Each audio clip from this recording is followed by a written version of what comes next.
Connor, The Ghosts of Culloden Moor, Book 20. Written by L. Muir. Narrated by Andrew McDermott and Jen McGurk. Chapter 1. Brady Manor, Hedby, England, 1812. After a knock on the door, the footman stepped back inside the morning room where the curtains had been opened in vain, the clouds preventing the slimmest ray of light from warming the pale yellow room. Standing beside the window where she'd been searching for a break in the weather, Mercy's chest constricted when she gave her attention to the young man. His head bowed over his fidgeting hands, and he cowered, his shoulders hunched as if in pain. She needn't ask, but she did. I assume it's dead then? The dark head nodded. The motion might as well have been pounding a stake into her heart. Thank you, Peter. You may go. The footman hesitated, bowed again, and slipped back out the door. Mercy Kellaway returned her attention to the window, to the thick copse of oak trees that blocked her view of her brother's grave. It was no use. Despite the late summer drizzle and the mud, she had to see for herself. Though the rains had ceased, a belligerent breeze blew the moisture from the trees across Mercy's face and bare hands.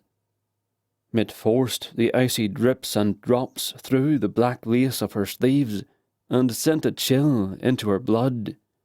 It was far too cold for September, but then again she'd found little warmth all the long summer, what with Denny gone. No matter what she'd worn, she felt as cold as the heavy stone they'd placed on his grave. Finally, the sun made an appearance when she stepped out of the wood and into the clearing where Denny's grave marker stood tall, like the arm of a sundial casting a shadow, telling the time while pointing around the clearing. The empty clearing, but for the skinny trunk of a leafless tree. The shadow fell to the north and west, mid-morning already. At noon it would lay due north, she knew from experience. Sometimes Mercy forgot the time altogether, and it was the shadow that would remind her that mortal hours had passed. So she would bid Denny adieu, and trek back into the world of the living, sure she had no place in it, but determined to carry on. Giving up was not in her nature. She could have sworn it hadn't been in Denny's either. Wet leaves matted the side of the granite, and dutifully Mercy wiped them away. A small branch lay at the base of the stone like an offering, so much like an offering she left it. If it remained until the morrow, she would remove it then. Look, Denny, God has left you a little something. The branch looked much more robust than the 7-foot sapling planted behind the grave, and she moved around for a closer look at the pathetic tree. At the base of it, even the grass had turned a bit yellow. "Beg pardon, milady." The gardener stepped out of the trees. He must have been close on her heels, but the wind had prevented her from hearing anything but rustling leaves. Good morning, Jonathan. "Peter told me about the tree. Such a pity to lose that too." He tried to hide his shovel behind his back. Do not worry. I merely wanted to see for myself. But if it's dead, you may as well remove it. The man nodded and strode to the dry and lifeless trunk that meant the end to her plans. She'd intended to make a garden of sorts around her brother's grave, so that when she was forced to live elsewhere, there would still be something lively and cheerful nearby. Since Denny's suicide prevented his being interred in the churchyard, he'd have no one looking after his grave, no one placing flowers on any graves nearby, for no one else would be buried there. A garden had been a cheerful solution, but one by one the little plants had withered and died. A rare thing in England, where the rain was plentiful, and the summer sun made everything else thrive. It made no sense. Jonathan knelt and touched the yellowing grass, but said nothing. I assume it is the same malady that took the rest of the plants. The man looked up sharply and glanced to the north. Yes, Mum, same evil that killed the rest has done its nasty work here. His eyes widened. He tucked his lips into his mouth and dropped his attention back to the grass. Mercy looked to the north as well, and her stomach lurched, then tightened. Father Grey, the priest for the area of Hedby, stood just outside the ruins of the old chapel, staring at her. After an unnervingly long moment, he extended his hand and made the sign of the cross. Was he blessing her, praying for Denny, once his favourite? But no. He quickly crossed himself, as if he had simply been trying to protect himself from evil. A motion meant to hurt her, she was sure. So she grinned at him to prove he'd failed. Or had he? The man finally turned away and headed up the rise that would lead him back to Hedby, his robes flapping around his legs, like black flames eating at the base of a tall pillar. Mercy looked at Jonathan to see if the gardener might show any of the revulsion she felt, but the man was bent to his task, as if he'd never noticed the priest in the first place. When she looked back at the ridge and found no trace of him, she wondered if she'd simply imagined it, and the possibility unnerved her enough to speak. Jonathan? Milady? You saw Father Grey just now, did you not? He nodded and looked down again, but his cap didn't disguise his expression fast enough. He was just as upset by the priest as she was, even though he hadn't witnessed the insult. But suddenly she realized what the gardener had been trying to tell her. Jonathan? Yes, milady? The soil is not poisoned here, is it? It is not the ground that is evil. No, miss. The grass grows just fine, doesn't it? She looked all around the clearing, as she'd done 100 times before, and just as before, there wasn't so much as a dry blade of grass, except for those at the base of the poor tree, and nothing but her own plants had died there, since Denny had been buried in the spring. So he poisoned the flowers, the shrubberies, and now the crabapple tree. Jonathan shrugged, non-committed, then crossed himself. She understood. A priest held enough power over a man's soul that none dared speak ill of him. As it was, the gardener looked a bit green, and he had yet to say anything damning. Never fear, Jonathan. He can't punish you for what he is. The man's eyes widened, and he pulled the tree up out of the ground with ease, the dead roots offering no resistance. It was a surprise the thing hadn't surrendered in the storm. I'll just dispose of this then, shall I?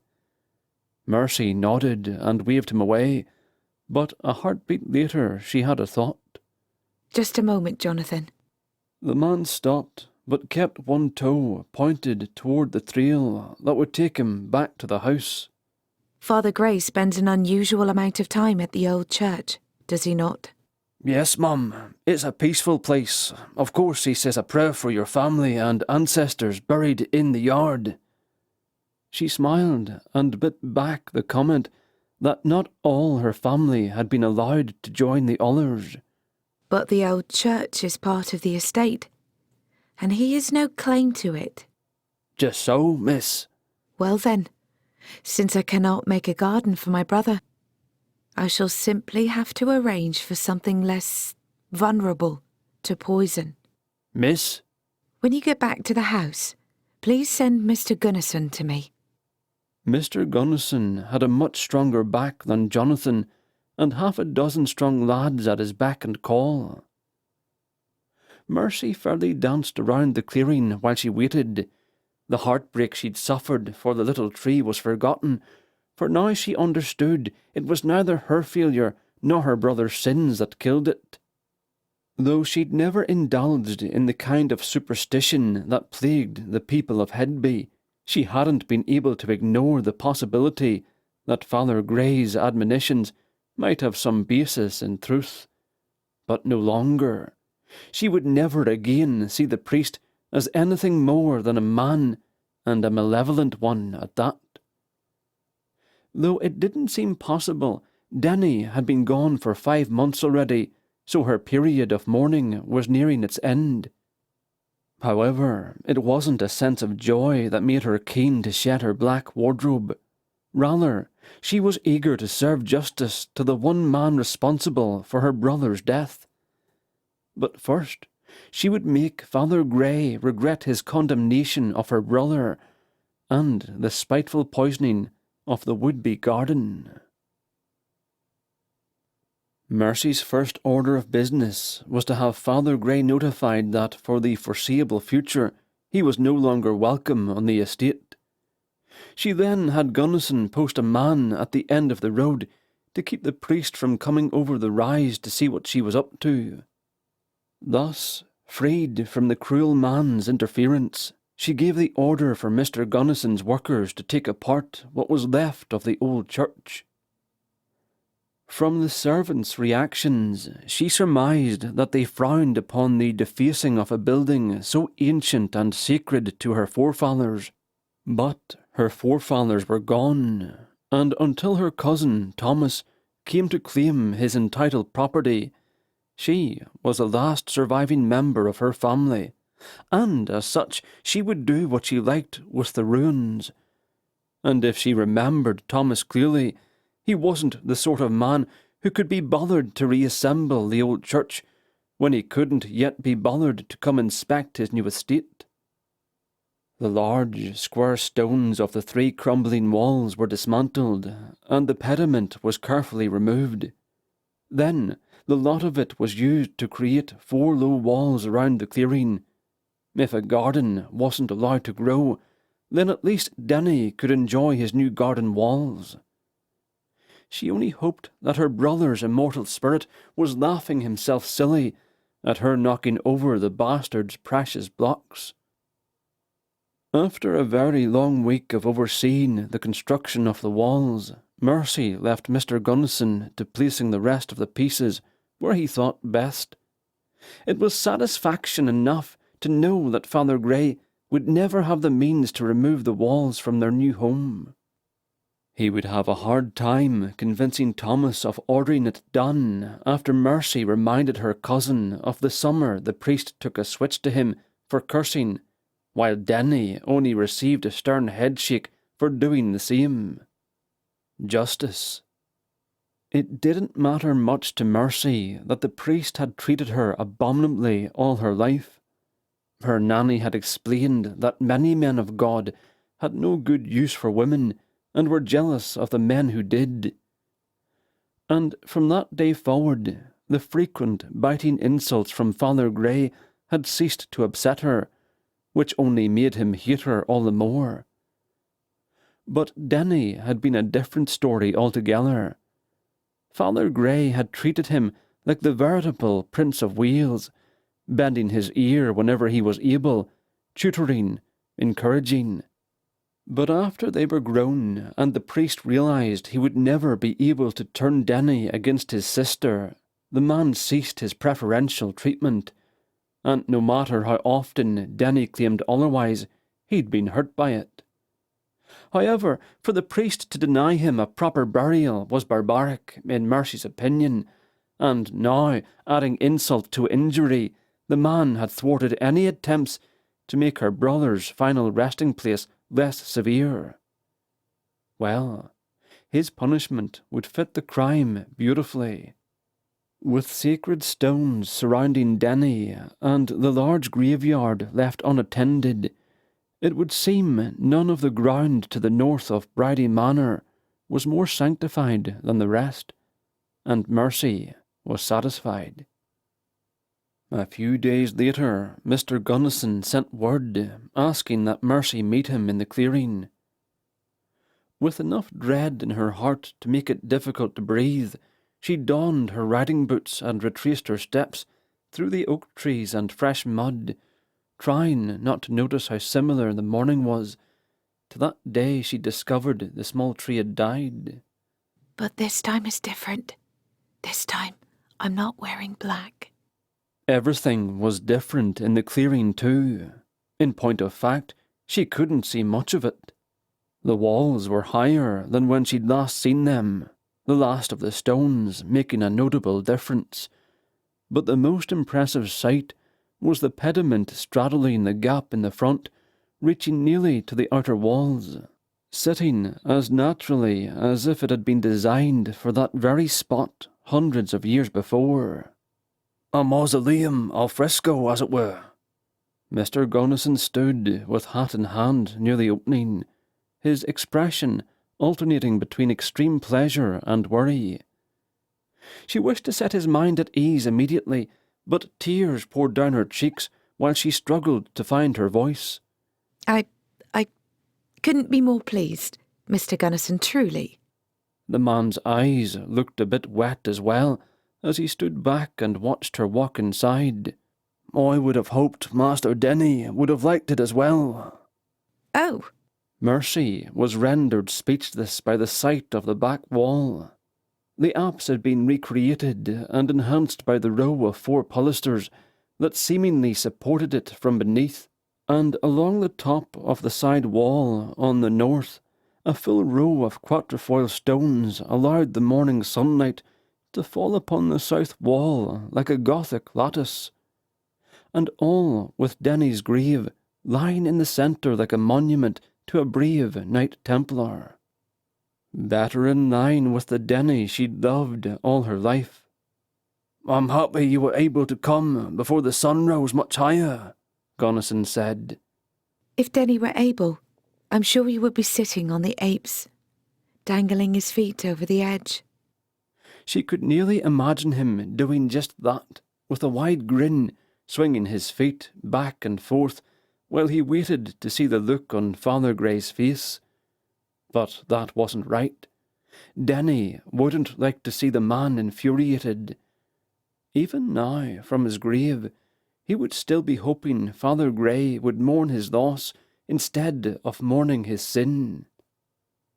It was Mercy who wanted to see the bastard's face when he realised that she, a woman, had struck him where it caused real pain. But even though her brother might not have wished the man to be hurt, she was sure he could appreciate what she'd done on his behalf. He might not have been buried in consecrated ground, but his grave now resided inside a church. In the end, it was all she could have hoped for, but waiting around to see the priest's reaction seemed an unworthy thing to do. So she took one last look around to appreciate all the little details Gunnison and his lads had seen to, then turned toward the opening. Well done, Mr. Gunnison. Well done indeed. The man fidgeted with his hat and tilted his head to one side. How long would you like my boy to guard the road, milady? She shook her head. Call him back. Father Grey is welcome to visit the old church all he wants, now. The state of her soul worried her briefly, considering what she'd done. So she paused and listened closely, wondering if she'd be able to feel it if her spirit was ailing. But she felt no remorse, no regret, no new damage to her heart. That might well change, of course, once she exacted her revenge on the man responsible for Denny's death.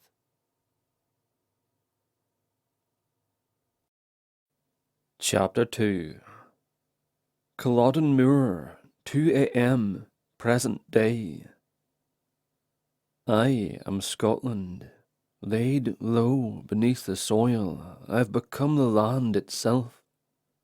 My bones and flesh have fed the ground I should never have stood upon, and finally, Finally, I can leave this company of Highlanders I never should have known. Connor Gray's spirit lingered on the battlefield and stared at the stone 3 paces away from him. Mixed clans were the fearing words engraved on the only headstone he would ever have claim to. Of course, if he'd been killed and buried at sea, as he had once expected to be, there would have been no grave marker at all. Myth. After nearly 3 centuries, he expected to have found peace with his foolishness and moved on to God's judgment of him. But still he stood among the ghosts of honourable men, as if he were one of them, when he was just as much a pretender as James, Stuart, and his son. For a single day he'd allowed himself to play soldier like some laddie, only he'd had the misfortune to play it on a real battlefield. And now the witch Sansaray stood before him, offering him a few days of mortality to prove himself a second time. Had she forgotten he had never been a hero in the first place? Through the years of interacting with her there, when she'd visited the battlefield and bonded with Culloden 79, he was sure she would have accepted who he was and what he wasn't. But there she stood, treating him the same as the rest. Poor lassie, she was in for a rude reminder. Sonny turned her head in his direction, as if she'd heard his thoughts.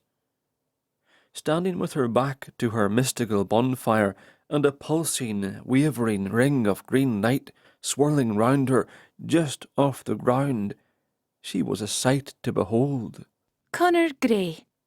She beckoned him to her, silent again until he came close. Are you ready to prove yourself that you're as brave as the rest? He snorted and rolled his eyes. Any man can be brave, lass. All he needs is a pair of bollocks and a strong spine, aye. Honourable is another thing altogether, and if you send me on this quest, the only thing I plan to prove is that I'll not be bloody stupid a second time. The wee lassie lowered her chin and frowned. You won't take this last chance to perform a noble deed? Earn a final good mark before you meet your maker? He snorted again. Brave deeds be damned, the prince be damned. I'll not pretend to be what I'm not, but what I am is ready to be done with these heroic bastards. 3 centuries I've watched the women parading across the moor, and I will spend my 2 days getting my hands on as many of them as I can. So, Sonny, knowing that, will you still offer me mortality? She nodded once. Aye, I will. But I wonder why you confess now, risking your 2 days for what if I'd have denied you? Connor blinked at her for a moment, confused. Then the answer came to him. I ken ye well enough, lass, to understand that ye suffer a similar longing, aye, to feel another's arms around ye. He nodded pointedly at the Cameron Memorial, where Simon McLaren sat on his belligerent backside. As if he'd heard every word, the big blonde turned to face them, but he remained where he was. Tell me, how was McLaren able to embrace ye, lass? Are there secrets I must ken before ye sent me away? Sonny shrugged. When emotions run strong, Connor, anything is possible. He nodded and glanced once more at the big man. Tell me, when will the quickening take place? It's already begun. If you're determined to go your own way. I am. An icy, heavy raindrop pelted his arm like a steel ball, and he gasped, then laughed when just as suddenly the pain of it was gone. The quickening. It's done. He searched her eyes for any sign of teasing, then dared to grin. The wind and rain that impacted none of the others, including Sonny, took out its full fury on him, and he couldn't have enjoyed it more. And where would Connor Gray like to start a search for conquests? He shook his dripping head. "Oh, lass, I'll be starting right here." And with that, he hopped over the green ring, wrapped his arms around her, and tilted her to the side. "Look at me, the envy of Simon MacLaren, and nothing he can do to stop me." He gave the wee lass a fast, hard kiss she wouldn't be forgetting in a long while. Then he looked up to see the furious ghost of MacLaren moving as swiftly across the grass as the wind itself, with nary any help from his legs. It was a frightening sight indeed, and the remainder of Culloden 79 took notice. But since there was nothing the blond man could do, for no ghost would dare come between the witch and her protective ring of green, Connor winked at the angry man, landed another kiss on Sonny's mouth, then lifted her back to her feet again. MacLaren drew near, and the traitorous ring of protection dissolved into nothing. There was no time to step away from the lass. MacLaren was already upon him. But what could a ghost do to a mortal man? Connor put his hands on his hips and laughed into the taller man's face. The big arm recoiled and struck out for Connor's chin, and if he'd thought the stinging bite of a raindrop was shocking, it was but a kiss compared with the impact of an angry fist against his jaw. Lights flashed behind his eyes, and the sudden numbness was all too fleeting, for real pain shot through his teeth. His next surprise was the ground rising up to whack his arse. The blonde's left arm came around to send him in the opposite direction, but the large fist moved cleanly through him, barely stirring the air. The reprieve, however, wasn't something Connor could trust. If MacLaren had a moment's pause, he might muster up enough emotion to connect with him again, and because Connor didn't want to spend his precious 2 days unconscious, he leapt to his feet and backed away. "Sonny, wherever you plan to send me, I'm prepared to go now." But you said... "Never mind that. I'll not find any lasses at this hour on the moor now, will I?" Sonny laughed. Besides me, you mean? Simon MacLaren growled at her, then took a step closer to Connor. "Have pity, lass." Connor backed around the grand fire of white flames, MacLaren stalking him every step of the way. Fine then, I'll come for you in 2 days' time, at most. "Whatever you say." And Connor? "Aye." He stopped and gave her his attention while bracing himself for another blow. "You're an honourable man, whether you wish it or no." He shook his head. The lass didn't understand him as much as she thought she did. "Saying it doesn't make it so, lassie, but thank you all the same." MacLaren loomed close and grinned, as if sensing impending success. Connor didn't dare look away from him. "Sonsoray, what are you waiting for?" My Uncle Wickham. I expect him back any moment. "Lass, I'll go anywhere you wish, as long as I can go now." MacLaren took another swing at Connor's ribs, and though his fist went cleanly through, just as it had the last time, he could have sworn he felt it stirring his vitals. "Sonny!" If she didn't send him immediately, he would have to consider apologising, and Connor Gray did not apologise. To do so would lessen a man like him. "Quit your whinging!" The uncle's voice hissed in his ear a heartbeat before he appeared at Connor's side. After witnessing the disappearance of Watson less than an hour ago, Connor reckoned he knew what needed to be done. So he turned and laid hold to the man's arm as the other quickened ghost had done. Only Sonny showed no signs of participating, which was likely a lucky thing, or MacLaren's rage might have been the second death of him. "In a hurry, are we?" Wickham took hold of Connor's other arm as well. "Aye, or I'll be dead again before I can begin." His pronouncement fell flat inside a strange silence, as if he'd stepped into a small closet. The sounds of the wind and rain were gone along with the violent, looming form of Simon MacLaren. Then, just as suddenly, the closet was gone. His ears picked up distant sounds again, which included the musical laughter of many females. Chapter 3. "Ye wanted lasses aplenty, and so your wish is granted." Though Wickham was nowhere to be found, his voice cut so clearly through the night air, he might as well have been standing a mere foot in front of Connor. "But unless you'd like to be deposited at the devil's own door, you'd best keep your hands off Sunsury." The strange man laughed then, and the colour of the laughter did not bode well. In fact, Connor wouldn't be surprised if he'd been deposited on some wee isle in the Hebrides, populated by nothing more than a colony of sea lions, females all. Or had the merriment he'd imagined been the chatter of geese?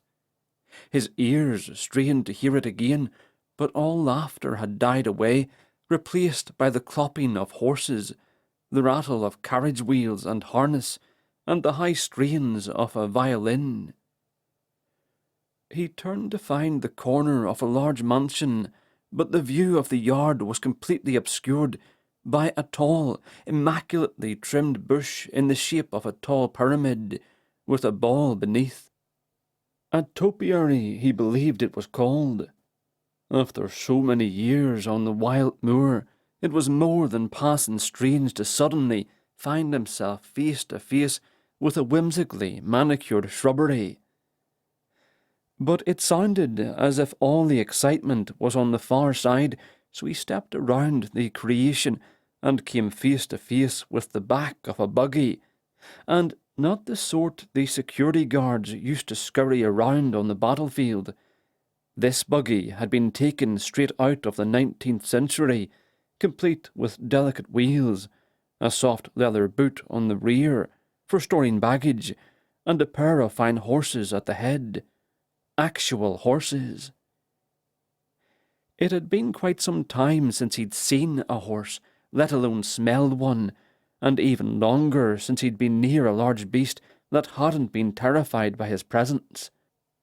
But the matched pair of bays seemed to sense him not at all, and if they did, they didn't mind the smell of him.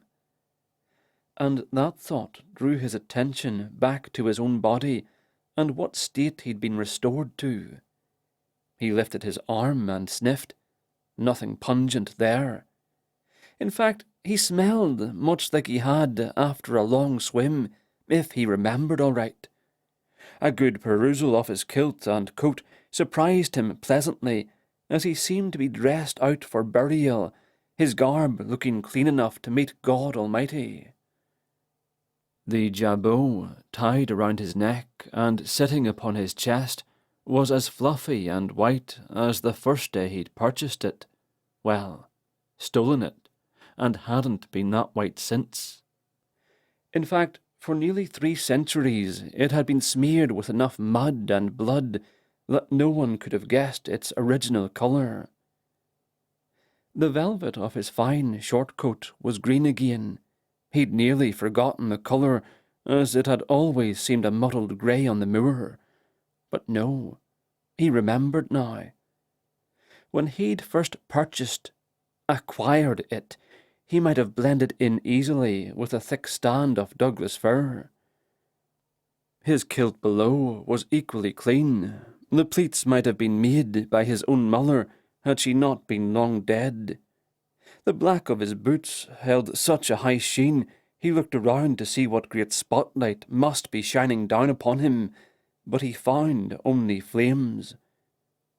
Torches burned along the front of the grand mansion, as if the occupants inside had never heard of a house catching fire. And wee lanterns hung from the front corners of at least 20 carriages, all lined up from hell to Wednesday. Where the blazes am I? Curiosity ate at him, since the house was in no way familiar. But curiosity was secondary. After all, he'd been promised plenty of lasses, and if there were indeed as many as he hoped, he was determined to get a move on, as there were only 2 days in which to sample them all.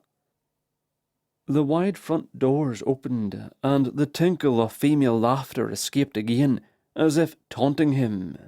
Come and find us. How could he possibly resist? He took 3 steps across the gravel and stopped to cock an ear, but he heard no seals barking. If this were a trick, and the lasses inside ended up being selkies, he could hardly complain, for selkies would have the same pair of days in which to seduce their victims back to the water's edge, and he'd be long gone before they could drown him. He chuckled. He hadn't thought about selkies since he was a boy, when he'd searched 100 caves for selkie skins. He couldn't have known how that experience would help him later in life. Of course, he'd long since given up on superstition and fairy tales, but he'd play along if need be. For if a house full of lasses wanted to seduce him, he was determined not to resist. 2 liveried young men in powdered wigs, no less, stood to either side of the doorway. Their brows rose in unison at Connor's approach, but neither moved to prevent him from entering. A fine sign, that. Crossing the threshold brought him immediately into a draught of warm air, and only then did he realize how cool it had been outside. The warmth felt lovely. In fact, all sensation was appreciated, and like a happy dog, he would roll about on the ground if his senses weren't luring him deeper into the fine house. A crier stepped up to him and offered a bow, or at least he started to do so, but he pulled up sharply and gave Connor a frown. "Forgive me, sir." He bent forward again. "I assume you are Lord Grey, Lady Grant's cousin." He smirked, happy to assume the role Sonny had presumably arranged for him to play. "I am." "Very good, sir. I shall announce you." Connor pushed the fellow out of the way and strode past. "No need." He simply followed the sound of laughter. Another pair of doors stood open to the right, and he stepped through as easily as he pleased. After all, he'd learned long ago that people will treat a man as he expected to be treated. How he bore himself in public had helped him through many a scrape in his line of work. So he became Lord Grey. At the top of a half-dozen marble steps, he paused and surveyed the massive ballroom below, but he glanced back when the crier cleared his throat. "Forgive me, my lord," the crier bowed again, "but Lady Grant has instructed me to announce everyone." And before Connor could argue, the man shouted over the sound of the orchestra, "Lord Miles Grey of Inverurie." Inverurie? How the bloody hell did the man ken he was from Inverurie? But Miles, why could he not be Connor? Miles, how wonderful of you to come. A grandly dressed woman of 50 years or more stood at the bottom of the steps in a sparkling gold gown and held out her hand as if she expected him to hasten to her and kiss it. Connor swaggered down the stairs as casually as he liked and reached the woman, supposedly this Lady Grant, just as her arm dipped. He'd made her wait long enough, he'd reckoned, so he took her gloved hand and pressed his lips to the back of her fingers. He only hoped he wouldn't have to wait long to press his lips to something younger. She batted her eyes at him like a debutante. So glad you could come, cousin. I was surprised to hear I had a relative in town, especially a Scottish one. Connor answered with a smile. I am just as surprised to be here, cousin. I've heard of cosplays, of course, but I never expected to attend one. Her brows crooked together. Cosplays? Is that a Scottish term? I fear I'm unfamiliar with it, sir. That didn't surprise him. It seemed to be a farce enjoyed by the younger set. Perhaps an American term, then. Playing in costume, you might say. He looked around the ballroom, noted more than a few empire waists on the women, and the coats and tails on the men. Is your theme that of Jane Austen, then? Theme? The woman gestured toward the flower and ribbon festoons hanging on the walls, above the doors, and along the orchestra's balcony. The theme is white and gold? Her smile strained. Obviously. White and gold. He noticed most of the ladies' gowns were indeed either gold, some shade of white, or a combination of the two, so he nodded his head dutifully. He'd hardly noticed the colours, for they seemed no more interesting than the muted colours of a world seen through ghostly eyes.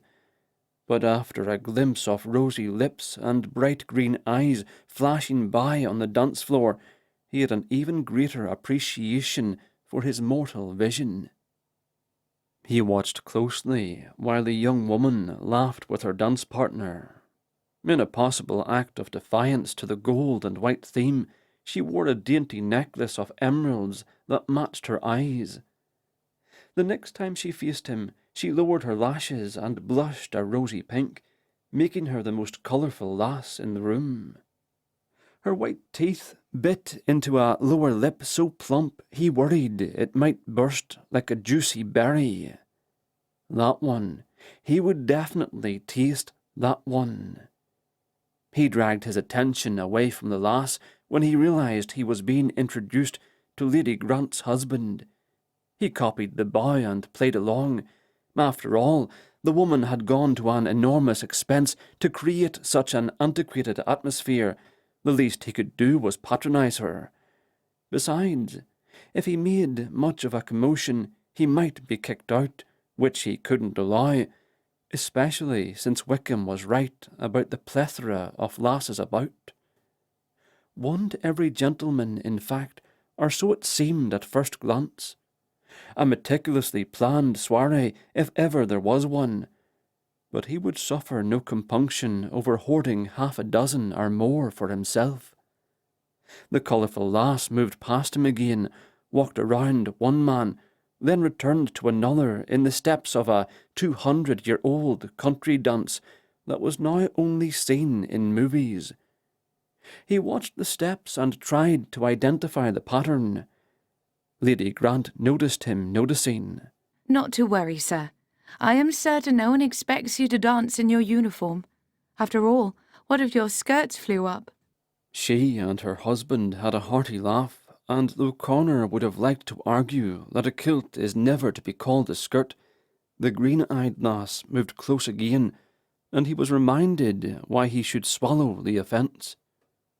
I promise you, cousin, that if I do dance, I shall do so very, very slowly, aye. Another guest arrived, and Connor was glad for the crier drawing the lady's attention away. Her husband offered to introduce him around, but Connor insisted he could get along on his own for a bit, and the man rejoined his wife. Alone in the midst of a grand crowd, it was not unlike Remembrance Days on the battlefield.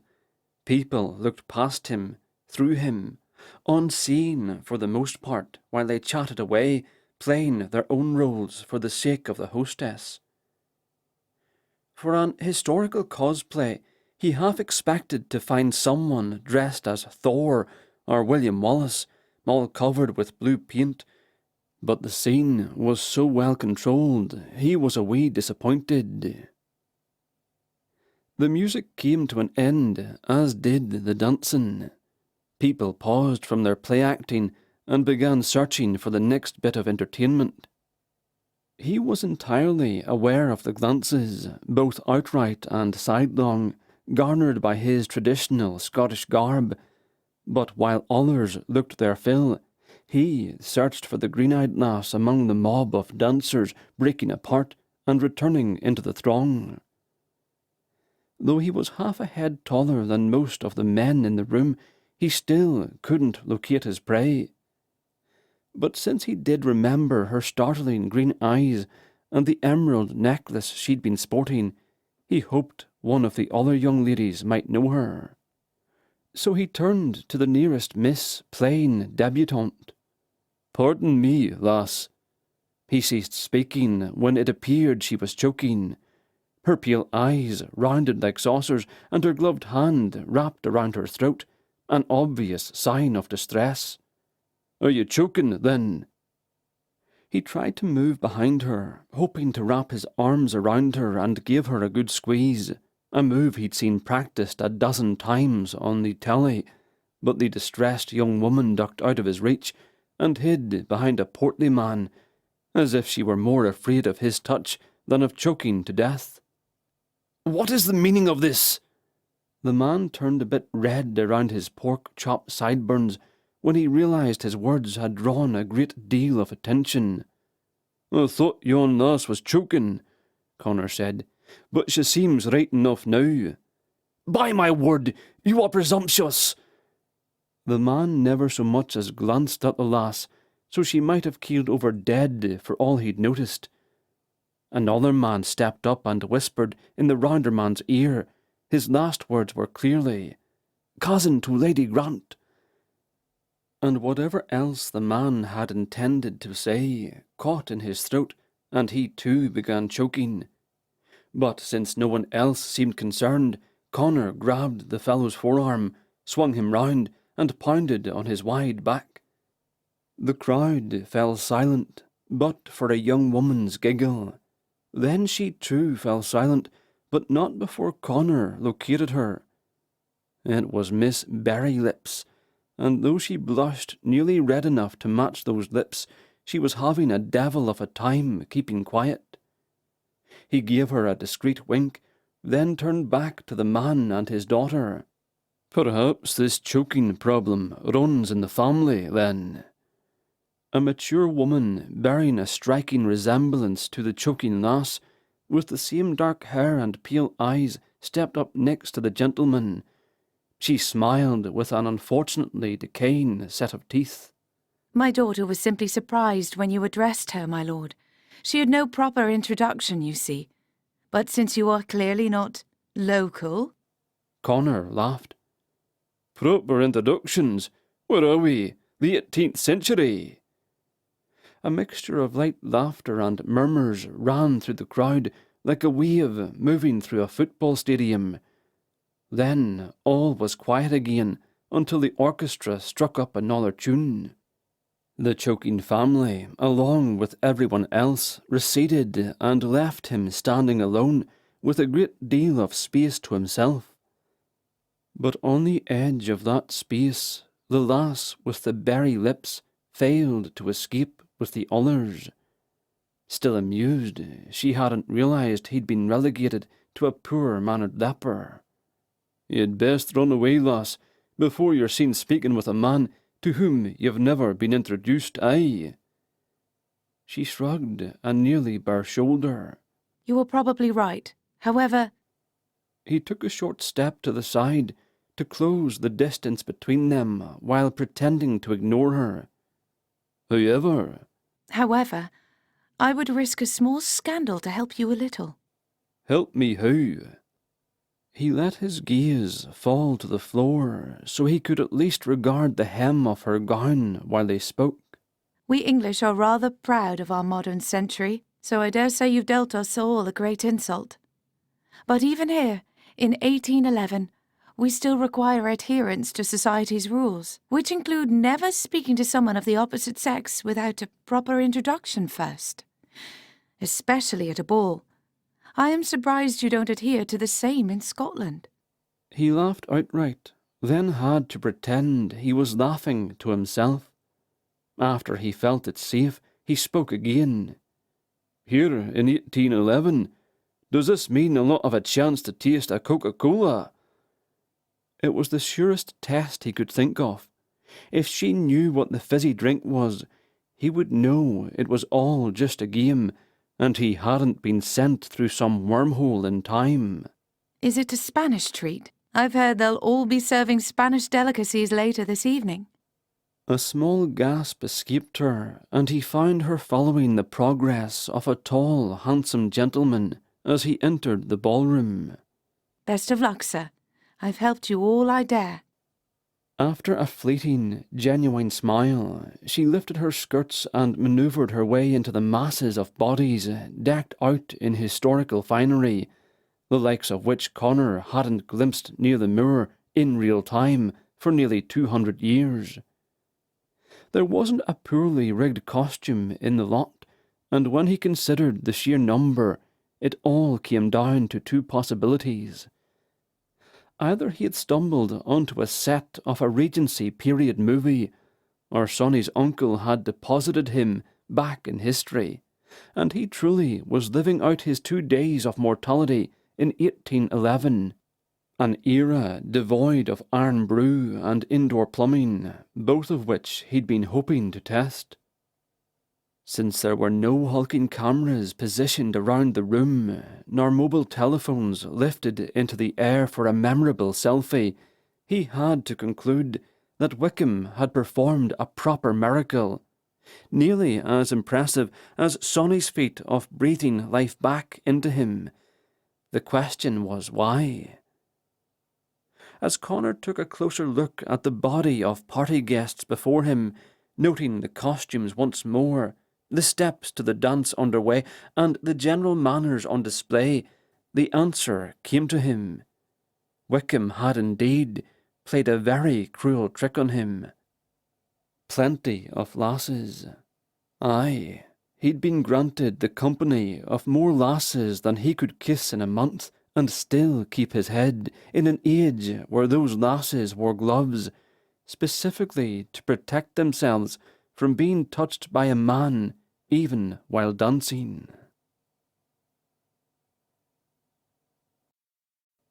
Chapter 4. Mercy nearly fainted with relief when she caught sight of the elegant figure of her mortal enemy, Rupert Knowles, the Earl of Norley, the man responsible for her brother's desperation which drove him to take his own life, the man she intended to ruin, and the sooner the better. She regretted every lie that had paved her way back to London, especially those she told her sweet, unsuspecting cousin, Louis Condiff. He had taken her under his wing and called in more than a few favours to reintroduce her to society. Her actions would reflect poorly on him, she knew, but her regrets on his behalf could never compare to the regrets she would be left with if she chose a coward's life instead of exacting justice for Denny. Better to get it over and done as quickly as possible, she thought, for the longer she misled Louis, the more betrayed he would feel in the end. Tonight. I could do it tonight. Louis found her then, took a firm but gentle hold on her forearm, then hesitated. "Are you quite certain you wish to meet him? He's not the sort I would have chosen." Yes, Louis, I'm certain. Her cousin sighed, then smiled kindly at her. "I dare say I shall never understand women." Mercy lifted onto her toes and kissed his cheek. Do not worry over much, for none of us wants to be completely understood, or you men would cease to find us interesting. Doubtful. He turned and dragged her along behind him in order to cut through the crush. When they emerged into a clear space, the enemy stood directly before her. He nodded at Louis. "Condiff." Louis bowed his head. "Lord Norley." He straightened and pulled Mercy closer to him. "May I present my cousin, Miss Mercy Kellaway, sister to the late Lord Denison." The monster's brows peaked, then fell quickly. "My condolences, Miss Kellaway. Your brother's tragedy affected all of us who knew him." Thank you, my lord. She was grateful she could clench her teeth and still appear to be smiling. He spoke very highly of you. I wanted you to know that. That is why I begged Louis to introduce us. The man's thinly veiled discomfort at the compliment gave her an inordinate jolt of satisfaction, and she was suddenly hungry for more. But she'd said enough with so many witnesses about. Any more and she might show her hand, so she had to leave it up to the monster to make the next move.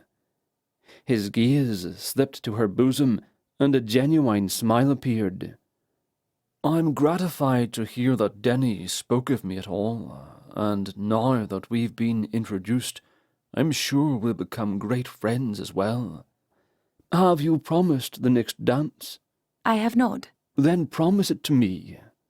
Of course. The music ended, and Louis stepped back so Norley could lead her off toward the dance floor. Her poor cousin wore the same perplexed expression he'd had when she'd asked him to introduce her to the notoriously peevish rogue. But at least when it was over, Louis would no longer believe she had poor taste in men, nor worry she was too ambitious for her own good.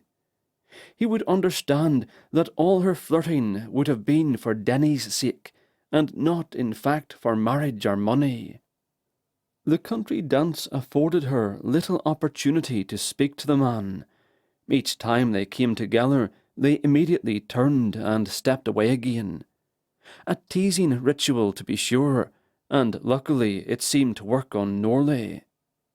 The man took every opportunity to glance at her bosom when he thought she wouldn't notice, and when he did look her in the eye, she could tell he was growing more and more interested in her with each pass. With the first round complete, she was forced to move away from Norley altogether, giving her a brief reprieve from his lustful attentions. Since she had little interest in her new partner, her gaze wandered to a familiar form surrounded by gentlemen in proper evening attire, a colourful peacock standing in the midst of a half-dozen black crows, one of which was her cousin Louis. The Scotsman looked comfortable enough with the company he was keeping, but he frowned like an angry god, while one of the gentlemen bent his ear. She would have loved to know what the taller man was saying. She caught her partner's attention and nodded at the crows. Is that not Lord Ashmore speaking to the Scotsman? The man glanced over his shoulder, then nodded, too breathless to speak. Mercy missed a few steps and hurried to recover. When next she looked up, the Earl of Norfolk, known comrade to Ashmore, was muttering something in the Scotsman's other ear. The two other friends nodded encouragingly from behind, while Louis looked on with a red face, but they all seemed to be frowning in the same direction, and when she followed their attention, she found Norley at the receiving end of it. The monster was oblivious to everything else but gaining her attention again, and by the next round she was back to her original place, standing opposite the man. She forced a smile, but it was less for Norley's benefit than for the 6 men she knew were looking their way. In fact, her skin itched with the sensation of them watching her every move. Had Louis told them of her request for an introduction to her dancing partner? Did they know what sort of man he was? For surely they suspected him of something sinister to focus their ire upon him. But what truly stirred her curiosity was how their opinion of Norley related to the Scotsman, a man who was clearly a stranger to English high society, and couldn't possibly know who Norley was. The tune came to an end, and Mercy found herself dreading another moment of the monster looking where he should not. So she opened the small fan dangling from her wrist, fanned her face a few times, then rested it over her bosom. Thank you for the dance, my lord, she said, already turning away from Norley. Perhaps our paths will cross again. The man snatched her hand out of the air and pulled her back so he could kiss the back of her glove. I'll make certain of it, Miss Kellaway, or may I call you Mercy?" She couldn't afford to dismiss the chance to sink the hook, so she lowered her voice seductively.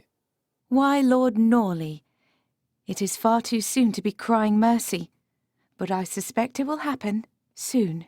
He chuckled deep in his throat and bent over her hand again, but she slipped out of his grasp before his lips could touch, leaving him all but panting in her wake. When she looked up, it was directly into the brooding face of the handsome Scot. They were practically nose to nose before she could stop, and he seemed to have as much trouble finding his tongue as she had. Chapter 5. Moments Before. Since Connor couldn't very well follow Miss Berrylips around the dance floor, he did the second best thing, which was following the man who seemed to be her escort. My brother, my cousin perhaps, not a suitor surely, for he handed her off to another man. While keeping a wary eye on the lass, the fellow wandered around the perimeter, bowing now and then, chatting a wee bit, then returning his attention to the dance floor. Though his attention showed concern, it seemed to lack the anger one would expect of a jealous man. Once he found a place to settle and watch his charge, a strange thing happened. A rather intimidating group of men moved toward the fellow like a dark cloud. All 4 men managed to look both intent and pleasant, though the latter was hardly sincere. Connor couldn't help chuckling when the fellow realized what was happening. He obviously recognized the 4, and though he was brave enough to stand his ground, their sudden appearance clearly distressed him. His face reddened, he stuck his hands in his pockets, and his shoulders hunched forward, like a guilty lad caught out of school. Intrigued, Connor wandered toward them, closing a 20-foot distance as quickly and casually as possible. He worried the conversation might have something to do with the lass, for one of the 4 was closely following her progress around the dance floor. By the time Connor came within earshot, the escort was already defending himself. "Of course I know better than to introduce her to Norley, but I tell you, she asked specifically for the introduction. So what was I to do? Give her the sordid details of how the man manipulated Denny?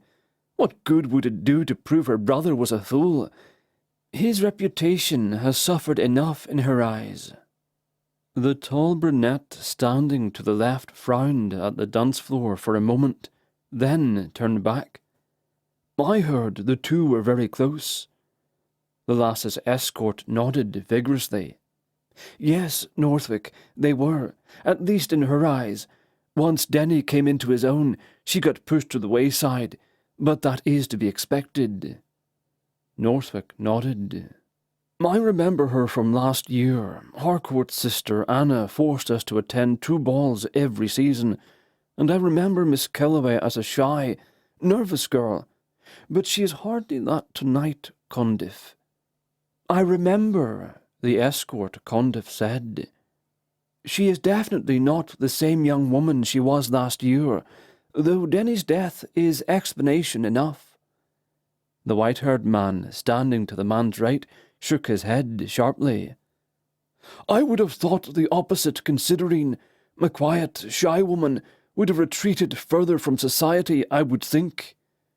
He shook his head again. "No, something is not right." Condiff frowned. "Now that she is without a father or brother to see her settled, Your Grace, she has decided to find her own husband. I dare say she has chosen to put her reserve aside to that end. All she asked of me was an introduction to Norley." "I think she knows." The sombre man and the largest among them stood just behind the blonde and narrowed his eyes while he watched the dancers. Then, quite suddenly, he turned and looked directly at Connor, as if he'd known he'd been listening all along. His expression was unreadable, and after a heartbeat or two, the large man returned his attention to Condiff. Which begs the question, if she knows how horribly Norley treated her brother, why is she now dancing with the man? The fourth and final man blinked in surprise. "Do you really think so? Surely such a beauty wouldn't have nefarious plans for Norley, in spite of the fact that he is Norley, of course." The four gentlemen studied the dance floor while Connor studied them. The poor cousin studied nothing at all, while his mouth hung open and his eyes fixated on the floor. Obviously, he hadn't suspected the little beauty of hunting for more than just a husband. But then, if they truly were standing in the early 1800s, women weren't given credit for much at all. The one called Norfolk cleared his throat pointedly. "If you're right, Ash, what do we do to stop her?" The fourth man snorted. "Why stop her? She would be doing society a favour, and we know it." The blonde rolled his eyes at his friend. "Think about it, Harcourt. We wouldn't wish the jewellery on such a pretty neck to be traded for a noose now, would we?" The fourth man, the one called Harcourt, conceded with a nod. "Quite right, but still, a pity." Northwick looked to Ashmore. "First things first, we need to distract her." The sombre man's attention again turned to Connor. His other friends didn't seem to notice as they began to fidget uncomfortably. "See here, North," said Blonde. "I'm quite sure Ursula wouldn't be happy to hear—" "Relax, Your Grace," Norfolk replied. "The woman has shown no interest in any of us all night. Other than Condiff and Norley, there has been only one man she has bothered to speak to all evening." He, too, turned to stare at Connor. The rest of them followed suit. That Harcourt fellow grinned like he'd just been released from prison. The blonde took a good look at Connor's kilt and frowned. Uncomfortable with being judged from afar, Connor stepped over to the gentleman and braced his feet apart, ready for whatever might come next. North inclined his head, then grinned like his friend. "Don't pretend you haven't heard every word." Connor tilted his head. "Pretend nothing." The dark one nodded. "That saves time." He lowered his chin and looked deep into Connor's eyes. "You wish me to distract a woman? Aye, I think I can manage, but for how long?" "Why should it matter when an innocent woman's life might be at stake, and you've already proven of interest to her?" The imposing man couldn't be serious, so Connor felt no remorse for laughing. "Just like that, then. A lass looks at a man overlong, and suddenly he's spoken for." He scoffed. "Are we back in the Middle Ages now?" The cheerful one leaned forward again. "Why else are you here, man, if not to find a wife? You should thank us for the help." Connor rolled his eyes. "I suppose I'm here for the same reason you are, to rub elbows with the pretty lasses." Condiff's eyes widened, and he blushed with indignation. "That is quite enough. No one needs to claim my cousin. I will distract her myself until I can discover what she truly means to do about Norley. For all we know, she is earnest in her intentions to become acquainted with Denny's friends." The blonde settled his hand on the cousin's shoulder. "I'm sorry, Condiff, but she has already proven capable of bending you to her will. North is right. She needs a distraction. But don't worry, the Scotsman can hardly win her heart in an evening, and he doesn't look the sort to throw her over his shoulder and carry her off to the Highlands now, does he?" "I'm sure Ashmore was jesting," said Norfolk. "But he is correct about one thing. Your pretty cousin has hardly noticed his Grace is in the room, so clearly something is amiss here. and Miss Kellaway will certainly be safer with 6 of us looking out after her." The blonde gave Connor a sober look. "You are willing to help, are you not?"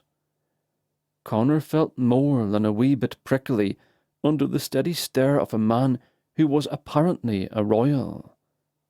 If he knew what Connor had been in his past life, he wouldn't want to be in the same room with him, let alone speak of favours. But coming together for a good cause felt all too familiar. Hadn't he done that very thing 270 years ago, and regretted it every day since? And so, after a moment's consideration, Connor faced all 5 men, offered a genuine bow, and said, "Thank you all the same, but no." He spun to face the stairs and stepped away, intent on leaving the disturbing party in an even more disturbing era, but his left shoulder was suddenly caught under the crushing grip of the one called Ashmore. "I do not think you will understand, sir," the man growled behind him. "This young woman may be playing a dangerous game, and we cannot help her unless we understand what she plans." He pulled Connor backward until he stood just ahead and to one side, affording them both a clear view of the dance floor. He'd spoken quietly into Connor's ear, his voice infused with as much menace as his grip, and a promise of more pain hung like something unpleasant, poised to fall onto Connor's head. But owing to the fact that he had suffered death already, Connor never truly feared what the man might do to him if he still refused. But he had no doubt that the typical mortal man would have wet himself to be in the same position. The Jacobites might have fared much better at Culloden had this man been in their ranks. In the olden days, amongst the most superstitious, this Ashmore might have enjoyed the reputation of a berserker. But even a berserker posed no threat to Connor, unless the man stood between Connor and all those women he meant to sample in his 2 days of mortality. There he was, standing in the midst of a gaggle of noblemen who assumed he was one of them only because he'd been announced as one. But he'd be damned if he would spend another moment in borrowed skin, although he'd likely be just as damned if he didn't. He shook his head, determined not to care, just as he had never cared. "If the lass is bent on revenge, who am I to interfere?" "Unfortunately," Ashmore continued, as if he hadn't heard a word, "you seem to be the best man for the job." He lowered his voice. "Any honourable man would step up to the challenge." He paused, as if offering Connor the chance to admit he was not an honourable man, and in spite of the orchestra and the various pitches in the conversations of 100 people, a tense silence encompassed them all, as if the other 4 were holding their breaths. An insult, of course it was, but not so public as to force Connor's hand. If he admitted to being a blackguard, the man would stop pressing for his volunteerism help.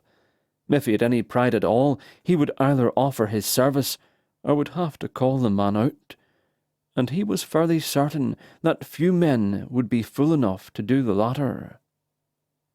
Mortality was growing on him as it happened, and he was loath to give it up so soon. "Tell me this," Connor said, choosing none of the implied alternatives. "What is the lass to ye? Why do ye champion a lass ye dinna ken, who may not be in any danger after all?" "She's with Norley," murmured Harcourt, though he wouldn't look Connor in the eye when he spoke. "That alone puts her in danger." After a cursory glance around the gallery, Connor noticed that the rest of them, including the cousin, were avoiding his gaze as well. Finally, Northick looked at him in the eye. We may not know her, but we knew her brother, and we knew he'd been seduced into Norley's web. And we did nothing to stop it." The blonde lifted his chin like a man prepared to take the punishment he deserved. "And how did this brawler die?" "Hung himself," Ashmore said quietly. Northick nodded once. "After Norley cheated him out of everything that wasn't entailed, who knows what advice he might have given the young man." "I see." Connor had to look away from the 5 gentlemen who were clearly suffering with their sins. "I'll do it." The words snuck out of his mouth unbidden, and he tried desperately to unspeak them. "But I've only a pair of days." "Surely you can set aside—" "I have my own reckoning to see to," Connor said, interrupting Northick. "The devil will be coming for his due, and he will not be put off. Trust me on this." The larger man stared into Connor's eyes for a long moment, assessing, and whatever he thought he might have seen through the windows to a ghost's soul, it didn't make him reconsider. 2 days will have to be enough," he said. With a slight nod, the blonde gave Connor the first sign of his approval. "We'll do what we can to keep Norley's attentions off of Miss Kellaway." He looked to the dance floor. "But I doubt it will be easy. She is quite fetching." "Don't worry," said Northick. "You only need to draw her attention as often as possible, and hopefully she'll let slip what she knows about the man. Keep them apart. Give her something more pleasant to think about than the foul creature she's dancing with." Ashmore's hand returned to Connor's shoulder, and suddenly they were facing each other. "If you sully the girl or her reputation, only part of you will be returning to Scotland." He glanced pointedly at Connor's sporran. "I understand," he said through gritted teeth. "I only wish I didn't." It seemed the prudent thing to do to put some distance between himself and the threat, so he stepped closer to the dance floor and waited for the tune to end. "Perhaps I've already crossed over to the afterlife, and this is punishment for all my sins. Perhaps I'm to spend eternity in a place and time where the women cannot be touched, and my English enemies are to be my taskmasters."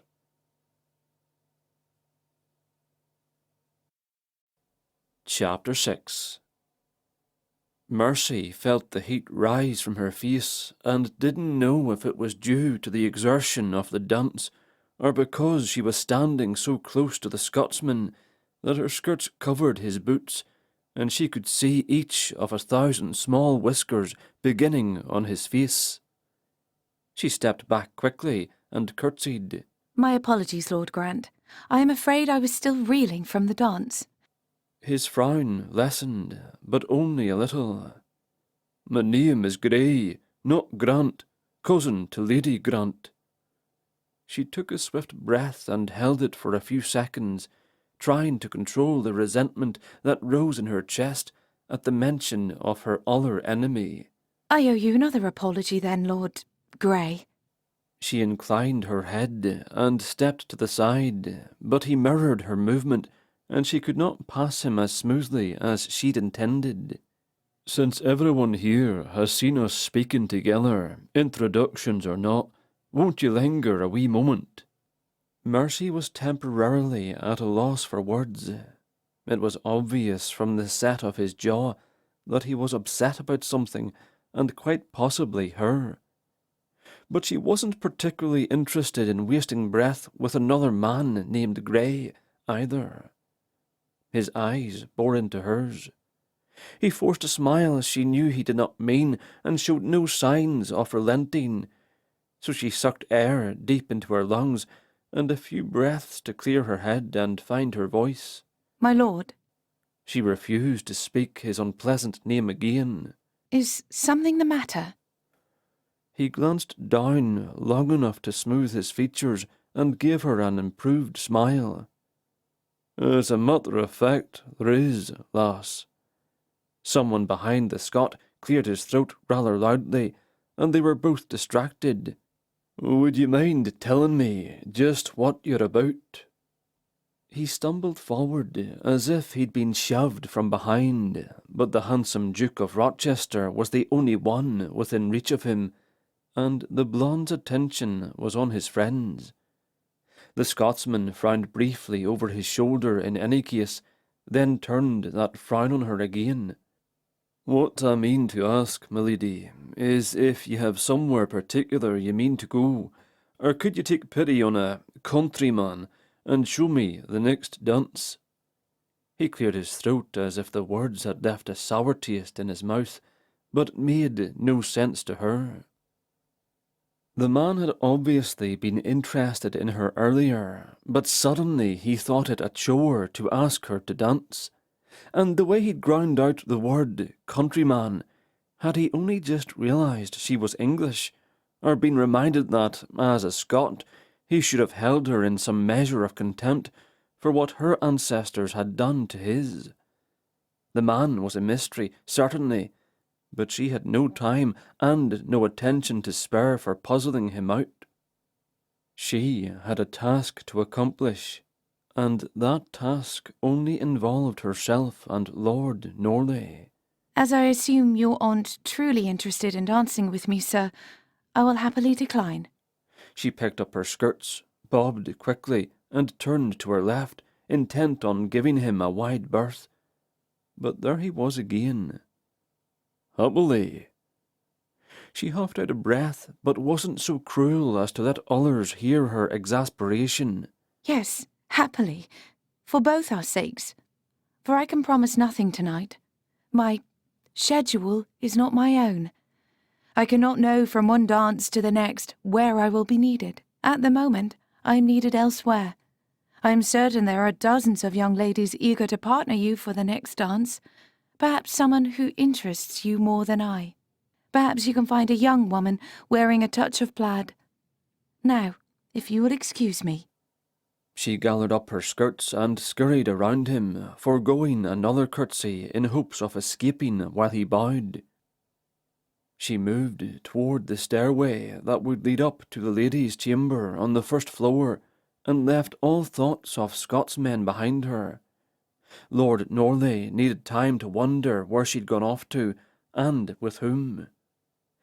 Thanks to her sharp ears and an overheard conversation, she'd learned that the notorious Earl appreciated games of cat and mouse, so it would be in her best interest to get that game started. But if there was one thing Mercy knew without anyone telling her, it was that Norley was possibly the most jealous man in England. For if he were driven to ruin another young man like Denny out of spite, Norley had a powerful green-eyed monster lurking within him, and it was that monster Mercy would use to destroy him. So perhaps her brief conversation with the Scotsman hadn't been a complete waste after all. She paused at the top of the steps to look down upon the head of that very Scotsman, and found him conversing with the same four gentlemen and her cousin once more. Poor fools, she thought. Did they suppose she was so desperate for a husband that she would welcome the attentions of a handsome Highlander? Or were they throwing the man in her path to distract her from Norley? She'd never been introduced to the Duke and his friends, but she knew of them, and it was reasonable to believe they had her best interests at heart. If so, she couldn't be angry at their interference. But her best interests would be realised when and only when Norley had his just reward. Perhaps when it was all said and done, they would realise what a clever woman she'd been all along, and that she had never truly needed their help. Too bad she couldn't explain her plans with them, so they could forget about her and go on their merry ways. Dozens upon dozens of young ladies were expiring for want of a dance partner. Did they think they'd been invited to this party to play the part of window dressing? Granted, the Duke of Rochester's heir was too handsome to gaze upon for long without losing one's wits, but that didn't excuse him and his fellows from doing their duty. Well, if they wanted to be fawned over for their looks alone, they'd best strip off their coats and go strike a pose in the gardens. As it was, the only thing they were accomplishing was making lonely young women feel all the lonelier. Her eyes sought out the dark head of the Highlander once more, and the image came to mind of him tearing off everything but his kilt and striking a Grecian pose. She could easily imagine the droves of women, young or old, flocking out of the doors after him, and suddenly she got a small taste of the jealousy that Norley suffered. She suddenly found herself gazing into the upturned face of the Scotsman again, and the corner of his mouth lifted in a sly smile. The fool thought she'd been watching him, so she rolled her eyes and shook her head at him, and was pleased when that smile fell away. At least, she thought she was pleased. She shrugged off the distracting thoughts and turned away from the balustrade. Encouraging the man, speaking to him in the first place, had been a mistake. He likely felt beholden to her for conversing with him when others would not. But hopefully, as his acquaintances grew, he would forget about her. Of course, she wouldn't have risked any damage to her reputation if this country party wasn't to be the last time she would have any use for it.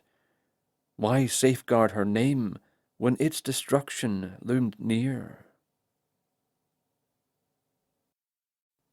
Chapter 7. Connor found it nearly impossible to enjoy his food and drink with that pack of tall English bulldogs at his heels. The cousin, Condiff, had drifted off to drown his guilt in dark brown liquid, and Connor would have joined the man if the other four weren't still hounding him. What did they expect him to do while she was upstairs? Send her texts on her mobile? Of course not. No one had mobiles in 1811, did they? He stuffed another crumpet into his mouth to cover his growl of frustration. Delightful lasses, all dressed like bloody Cinderella, eyed him like a welcome version of Prince Charming. But could he speak to them? Nay. Could he touch them, run a finger through a ringlet or two? Nay. Take them for a stroll in a dark garden and give them something to remember him by? Nay, nay, nay. He had to wait upon one of the few women at the ball who had no interest in him, or at least she pretended indifference. After recalling their previous conversation, he wondered if it had anything to do with his name. She hadn't been pleased to learn he was a Grey and not a Grant, but if she was intent on stalking that Norley fellow, why would his name matter? Though he would have preferred to torment the nervous dogs a while longer, he'd had his fill and wandered back to the ballroom. One of the dogs cleared his throat in a warning, but Connor had already seen her. That rebelliously green necklace tended to stand out among the drabber colours of the room, along with those berry lips of hers. Feeling a bit defiant himself, he determined once more to get a taste of those lips, whether or not his bulldogs approved. He would simply have to do so in private, so he didn't ruin her reputation. The devil on his shoulder tried to spur him into action with a whisper. "What kind of reputation matter? She existed 200 years ago." "Well, what of it?" he argued.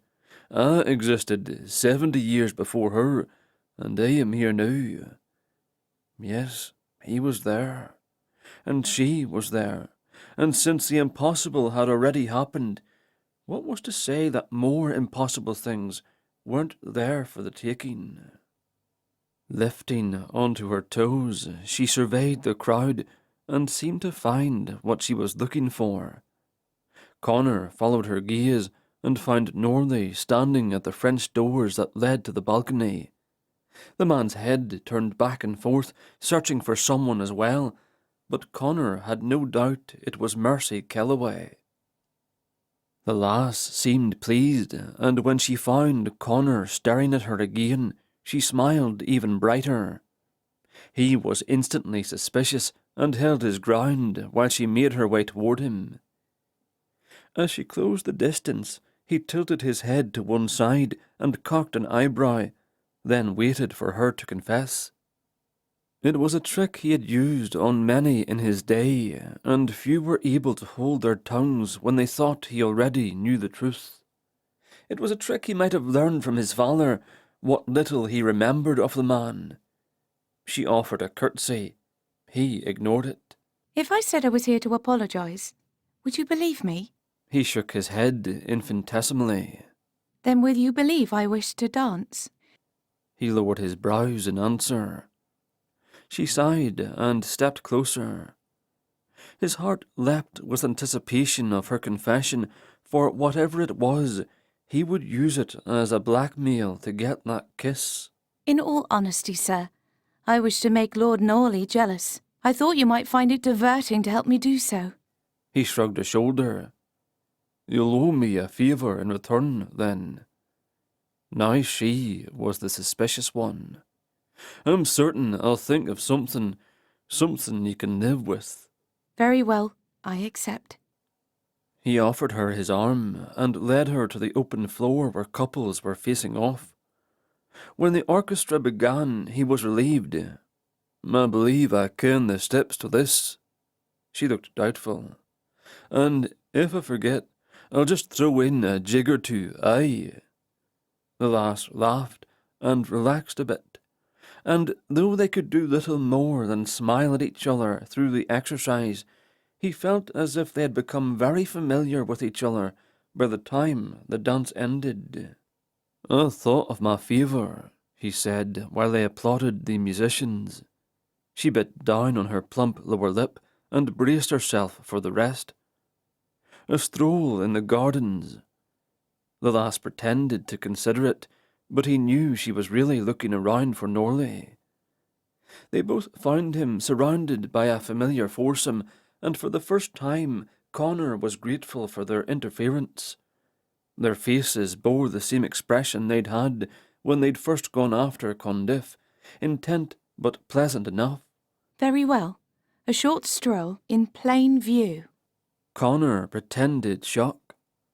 I wouldn't have it any other way. She didn't believe a word of it, but smiled and slipped her hand around his elbow. Remarkably, standing so close to her, feeling her warm, mortal hand holding firmly to his arm, seeing the guarded truce in her eyes, he decided to do something he would have never done in his past life. He would resist the desire to kiss her simply to prove she was wrong about him, or at least he would try. Chapter 8. I take it you know someone else named Grey, he said, once they were on the garden path. The gardens themselves were arranged in a vast diamond pattern, with 100 different turns that might stretch a short stroll into a day-long adventure. She nodded. Someone unpleasant, aye? She smiled and nodded again.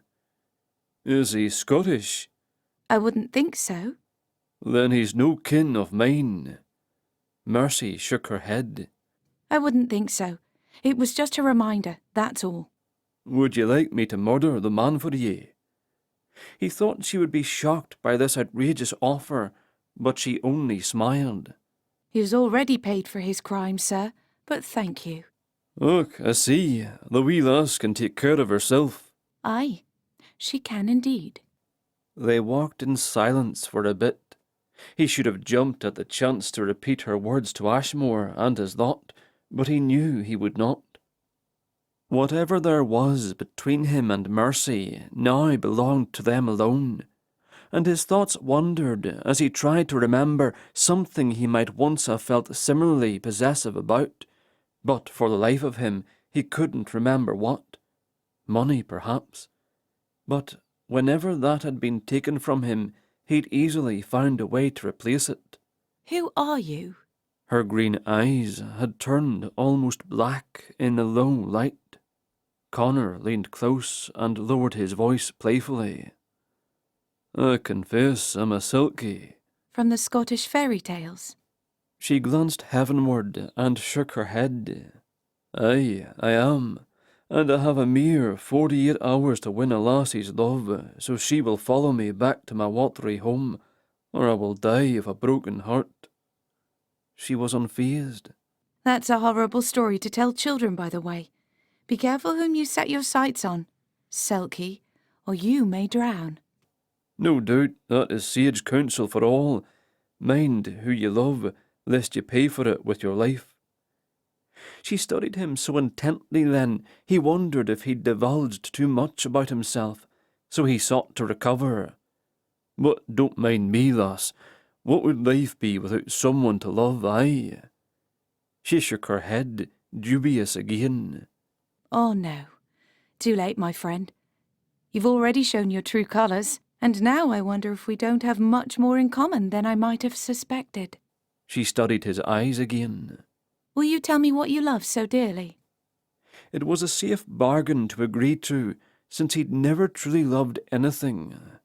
Aye, if you'll tell me your own secret. An invisible shroud of privacy hung around them while they spoke quietly in the midst of a crowd. He didn't care who might be watching and wondering while he waited for her agreement. Her brow furrowed, but her smile boded well. Fine. But you tell me your secrets first. With whom or what did you fall in love that cost you everything? You'll not laugh at me, will ye? I swear it. He glanced about and found far too many ears within hearing, so he turned her in another direction. Once again they faced the mullioned doors open along the length of the stone terrace. They were still in full view of the ballroom at large, so she had little reason to worry. But the noise was markedly subdued. At least a dozen couples strolled down the centre path through the lantern-lit gardens. Another half-dozen bent their heads together in private conversations, but still in full view of the others. No reputations were in danger. He hoped she was disappointed. This is infinitely more suitable for conversation. Though I warn you, I only indulge you because the man I am most interested in is having a private meeting. Once I have his attention again, you and I have nothing more to discuss. Is that understood? Connor inclined his head, but gave no verbal promise. For the rest of the evening would be disappointing indeed if he never spoke to her again. And no matter how lovely the other 49-odd women in attendance, he couldn't imagine finding another lass as compelling as the one standing before him. Very well. Do tell. Connor sought for a cleverer response than what came to mind, but he failed. So he spoke plainly. Scotland. Her eyes lowered, and she bit the corner of her bottom lip for a moment. The opposite corner of her mouth lifted slightly as she enjoyed the puzzle presented in the answer. Scotland, you say? You fell in love with your own country. And this is the tragedy that nearly cost you your life. Her interest was clearly waning, and if he didn't think of a better way to explain himself, she might call foul and refuse to tell him anything of her own story. Aye, he shrugged. With God as my witness, I fell under an enchantment. It is the explanation that feels the most truthful, I assure ye. For what else would a perfectly sane man volunteer to fight in a battle in which he had no stake? She nodded. I see. You're a soldier. That explains quite a bit. You might have been killed. That is not it at all. He tried again. I am no soldier, I was brave for but a moment, got swept along for a pair of days in truth, and lost everything. He nearly told her he'd lost his life. And you regret falling in love with Scotland? You're angry? He smirked at the irony. Indeed, I have been angry for a good long while, but angry with myself. The lass looked off into the distance. For me, it has been 7 months. I don't She looked at him then with true understanding. even remember what I was like before then. Is it not strange how someone else's death can affect one's own memory? He reached up and smoothed the worried frown from her porcelain brow. Whose death? She swallowed with difficulty, and he considered letting her off the hook to keep her from reliving something that was obviously painful for her. But then he wondered if it might help her somehow to speak about her troubles. A 19th century lass getting therapy from an 18th century ghost, compliments of a 21st century witch. None would believe it. In April, my brother hung himself. Connor straightened and reached for her hand, but she pulled it away. I do not need consoling, sir, truly. He nodded and moved slightly back, giving her a bit more of the space she seemed to require. Then he gestured toward a stone bench nearby. He sat only after she did, and when they each leaned back on one arm like mirror images, it was as if they were connected in some manner.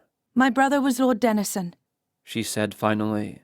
He lost everything but his title in a whirlwind of gambling. And I know for a fact that, had I not loved him so completely, I would still have one heart and not 2 separate pieces that will never be united again. She forced a smile. So now you see why your parable of the Selkie seemed to apply to me. I do understand it, though I hope you're wrong about your heart never mending. And I hope you are wrong as well, sir, about being brave for a day only. For sometimes, surely, a single moment of bravery is sufficient. Raucous applaud erupted from inside the ballroom, and couples roaming the gardens streamed back toward the terrace doors. It is time, Mercy said, and stood. Time for what? He offered his elbow and hoped to keep her from fleeing him altogether. for everyone to separate. Tomorrow's activities will be at Atherton Hall, Lord Dallam's, and the last day at Lady Russell's, Broxdale Park. The guests are to be divided up between the 3 homes. I am certain, as a relative of Lady Grant, you'll be staying here at Sand Hill. Then the party isn't over. No, this is merely the first of 3. I will have 2 more days. Or rather, we will all have 2 more days of festivities. She lowered her head and tried to hurry him along. He tried not to count how many detours he might have led her down through a maze of trees and shrubbery where he might have tested his resolve. But with 2 more days, surely he'd find another chance. Chapter 9. A 3-day party in the country. 2 days still to go. In terms of hours, Connor had more than 40 left to him if Sonny granted him a full 2 days' time. And though the thought of wasting any of those hours sleeping sounded foolish indeed, he could not deny that the heavy weight of his mortal body was already taking a toll. Either that or someone had slipped him one of those pills that made a body sleep. Lady Grant's butler tried to steer him toward the staircase where he would supposedly be sharing a room with 2 gentlemen, but after so many decades of sharing a grave with so many other male bodies piled on top of his own, he would be damned if he'd pile into a bed with 2 more. So he suggested the butler give his arranged space to someone else and struck out for the kitchens, assuming it would be the best guess for locating a back door. He intended to find his rest in a barn, surrounded by the sounds and smells of creatures with 4 legs. Since a goodly portion of the guests had been sent off to the neighbouring estates, the barn shouldn't be too crowded, or so he had hoped. He followed a footman carrying a tray heavy laden with dishes, and when the man led him into a butler's pantry, Connor ducked away into the next room, following the heat of an untold number of ovens. A ribbon of cool air teased at him, and he knew he must be near an open door. His cousin had a lot of servants, and every one of them turned to watch his progress through the house. When their mouths opened to speak, he picked up his pace, and by the time he finally caught sight of an open doorway, he fairly ran through it.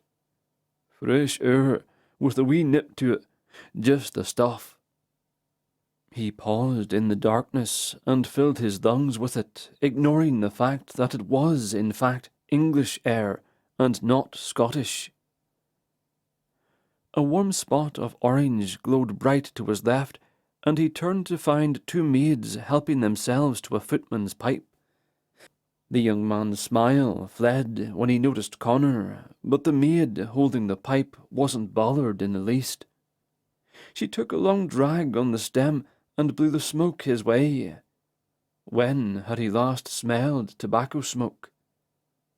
By the tilt of the woman's head and the lift of a brow, he recognized the invitation.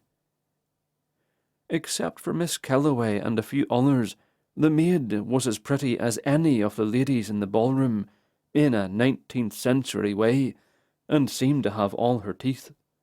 Of course, in his day, the state of a woman's teeth hadn't been much of a concern, but after his centuries on the moor, he'd seen too many pretty smiles on the telly, and even in his ghostly form, his preferences had changed.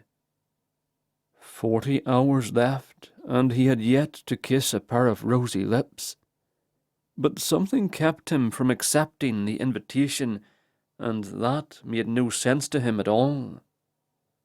He regarded the second maid, hoping to find her more inspiring than the first, and found her pretty, round, and just the sort he had come looking for. The footman laid a hand on that one's waist to let him know she was spoken for, but there was worry in his eyes, as if he suspected the lass would follow Connor if he so much as asked. Connor gave his head a slight shake to let the fellow know his claim wouldn't be challenged, but in his mind he was ranting at himself for turning away the opportunity, a half-dozen at least. That had been his plan, and if he'd simply took what was on offer, he'd be well accomplished by the morning. But no. Disgusted with himself, he headed for the outbuildings, but due to the traffic of horses and the men putting them to bed, he realized the barn would be overcrowded after all. So he struck out between two buildings, setting his sights on the field beyond. An arm for a pillow, and his plaid wrapped around him, he'd be asleep in no time at all. He left the clatter of the yard well behind him, his feet feeling heavier with every step he took, and when the sounds seemed distant enough, he stomped in a circle, judged the softest spot for his bed, and dropped his belt. The plaid wrapped well around him, and when he settled between rows of plants and laid his head on his arm, he felt as if he'd become part of the earth again. But each deep breath reminded him that he was still above it. His eyes closed. The plaid warmed. The sound of his own breathing lulled him away like the sound of ocean waves. And there, in the limbo between wake and sleep, he was too weak to fight the truth.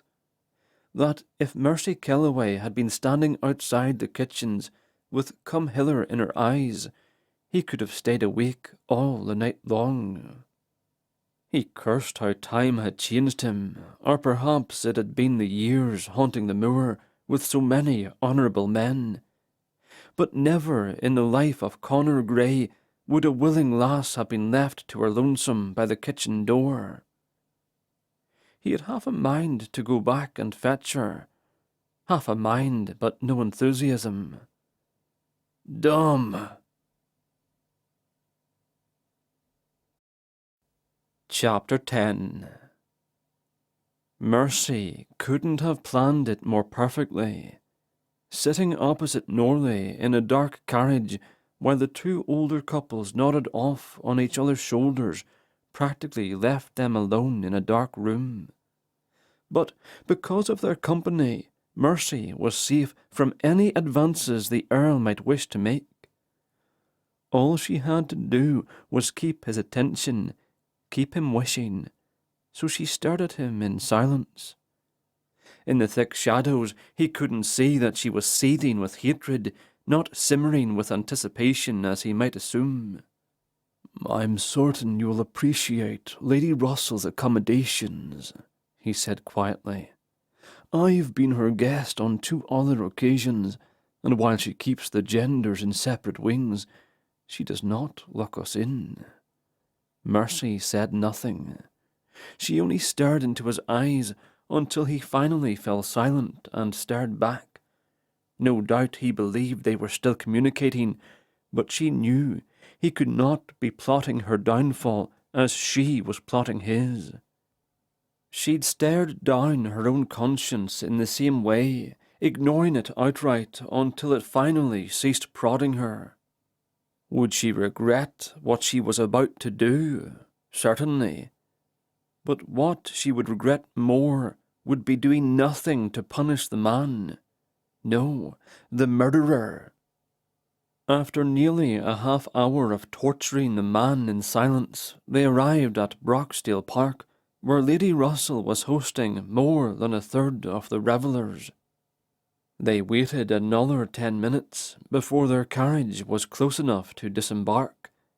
But during those 10 minutes, with the light from dozens of carriage lanterns, she was able to see the effect her torture had created.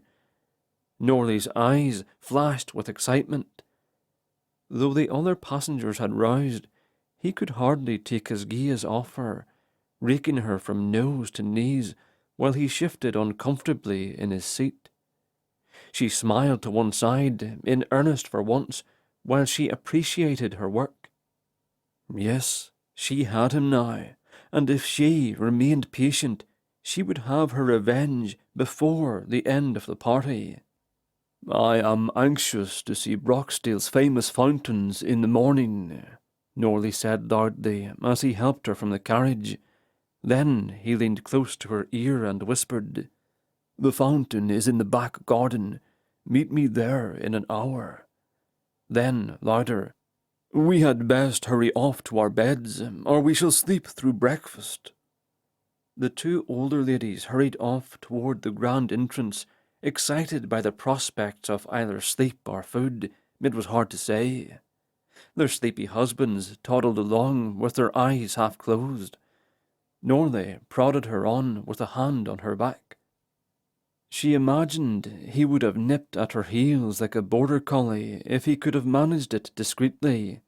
But she was no sheep, and soon Norley would learn it. An hour later, Mercy eased out of bed and tiptoed to her bedroom window that happily looked out upon the rear gardens of Broxdale Park. Considering how deeply her assigned companion slept, Mercy could have jumped upon the mattress and whistled, and the woman wouldn't have roused. Lady Montrose was already asleep when Mercy arrived, and for the whole of the hour she lay flat on her back and snored at the Renaissance trim around the ceiling. Her breath made the flame of a single bed candle stutter, which made the shadows on the ceiling quake. And in the chaos, it was a wonder the little gold shells that rimmed the room hadn't been shaken from their places. Perhaps by morning she would find them shattered on the floor. It took a moment for Mercy's eyes to adjust to the scenery below, but she eventually realized that the fountains Norley spoke of must have been silenced for the evening. But she did find a hexagonal pool to the left and a familiar figure pacing beside it. She detected no other movement in the garden, and supposed it was too chilly for anyone to dolly for long, unless they meant to dolly, which apparently Earl Norley did. In fact, the man paced and stomped and punished the plants for another hour, and Mercy relished every minute of it. But his frustration was a mere pebble in his shoe compared with what she had planned for him. The sky had turned from black to a dark blue before he finally left the fountain and headed toward the house. His angry gaze began scanning the upper windows as he neared, and Mercy jumped back out of sight just as his head turned in her direction. She was certain he hadn't seen her. Well, nearly certain. She crawled into bed beside Lady Montrose, rolled onto her side, and smashed a silk pillow against her ear.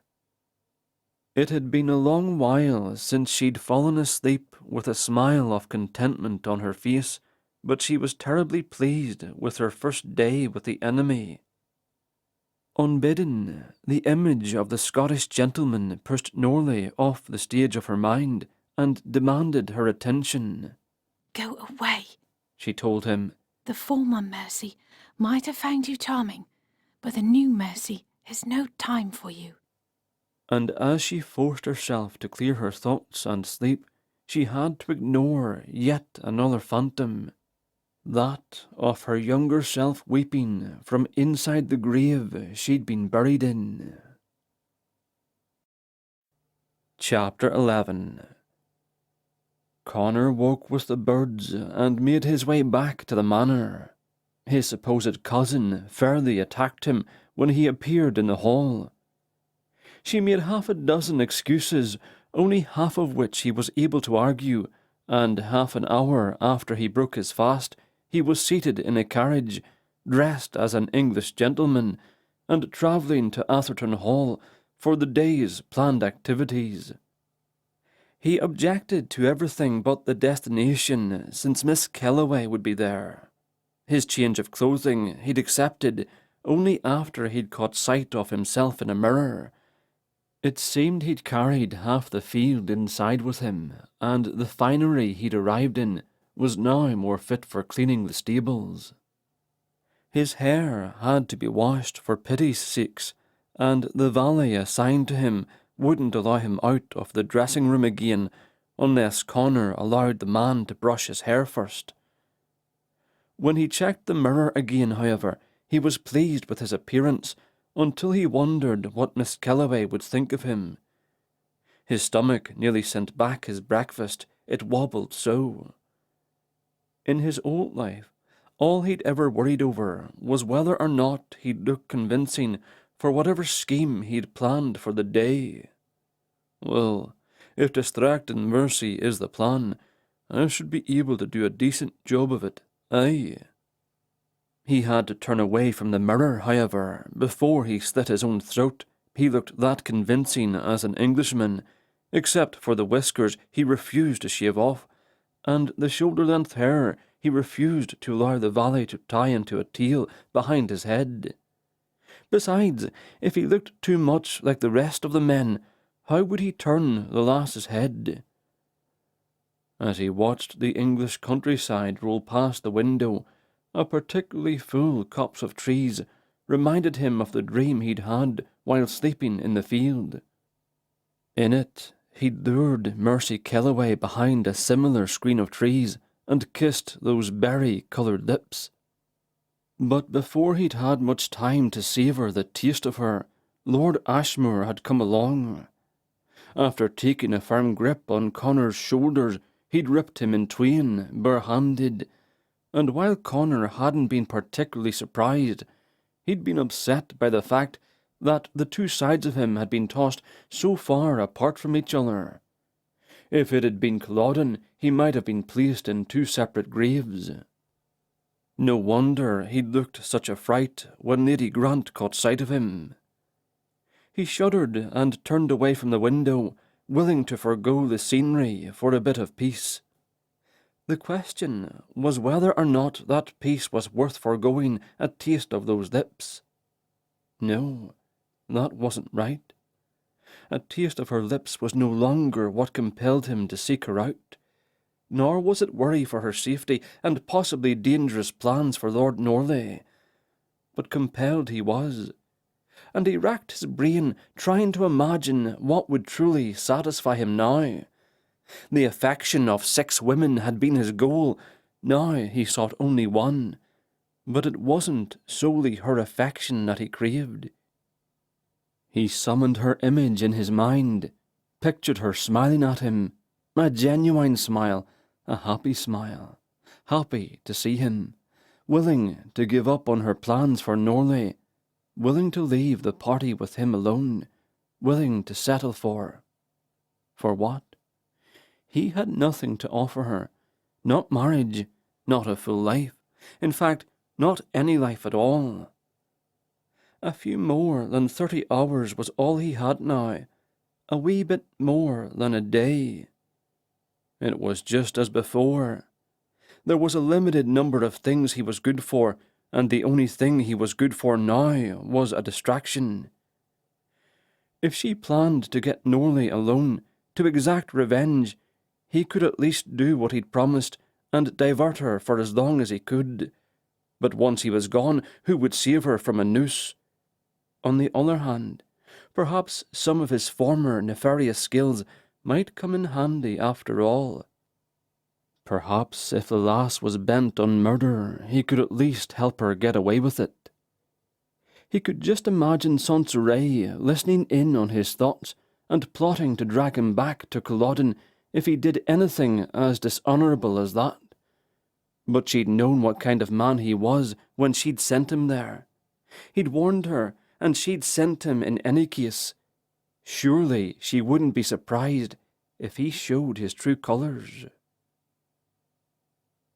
Mercy slept through breakfast, and she might have slept through the picnic if it weren't for a pushy maid, who accidentally made a dozen loud noises while she went about her room. While Mercy had never been a cheerful riser, she outdid herself that morning when she chased the woman out the door while brandishing a fire-iron. The maid's screams brought a smile to her face, however, and she continued to smile while she prepared herself for the day, pleased with how comfortable she was becoming in her wicked skin. Just as she confessed to the Scotsman the night before, it was getting harder and harder to remember her former self. She groaned and set down her teacup. In the light of day, she felt completely foolish for being so forthcoming with the Scot. Lord Grey. She had to think of him as Lord Grey to remind herself to keep her distance. If Norley's jealousy had been pricked, the Scot had been of some use. But if Norley had noticed nothing, she couldn't risk encouraging Grey again. She already felt far too familiar with him, and if he felt the same about her, he might already be poised to make trouble. No, better to show him her cold side today. She gathered her things and hurried out the door. Though her smile was gone, she hummed enthusiastically, as her conscience was particularly loud in the morning. A single carriage waited in the drive, and beside it Lord Norley, and though she was shaking inwardly, nervous about what the day might bring, she could not let on. So she held tight to the conversation she'd had with the handsome Scotsman, and assured herself she needed only to be brave for a moment, and then another moment, and another. Like a necklace, a long string of moments stretched out before her, but she would only worry about one small bead at a time. She had to admit he cut a fine figure in his expensive clothes that had to be fresh from the tailor's. The ruffles of his cravat were trimmed in possibly the most delicate lace she'd ever seen, and she was grateful she'd had something to smile at in the vicinity of his face. Otherwise, her loathing might show. "How delightful, Miss Kellaway. It looks as if we'll be travelling together." When she neared, he took her hand to help her inside, but his thumb pressed almost painfully into the back of her hand. She wasn't about to let him get away with such brutality, however, and pulled her hand from his with a hiss. "I beg your pardon," he mumbled, followed her into the carriage, and sat across from her. "I missed you at the fountain, my dear. I hope you didn't wait long." So, he didn't see me in the window after all. Unfortunately, my bedmate slept like a cat. Each time I moved, her eyes opened. It was impossible to leave the bed, let alone the room. "Ah, well, then I'm glad I didn't wait long." She only smiled. It would be a long ride indeed, no matter the distance, if he expected her to answer to his every comment. He glared at the footman. "Let us be off, man." "I'm here." Lady Russell thanked her footman and climbed into the box. I wouldn't be a very good hostess if I didn't wait for the last guests, now would I? Norley had the look of a man with an aching head, but he smiled at the lady. "You are the very model of the perfect hostess, madam." For most of the ride, while the woman prattled on with gossip about her other guests, and who she may or may not have noticed sneaking around the house the previous night, Norley closed his eyes and rested his head against the wall behind him, even when it seemed as though Lady Russell was hinting that he was one of the guests she'd caught. Mercy suspected the woman might know a helpful detail or two about Norley, but she bit her tongue and asked nothing. The man may or may not have been sleeping. Those eyes may have been sealed tight, or he may have been watching her every twitch.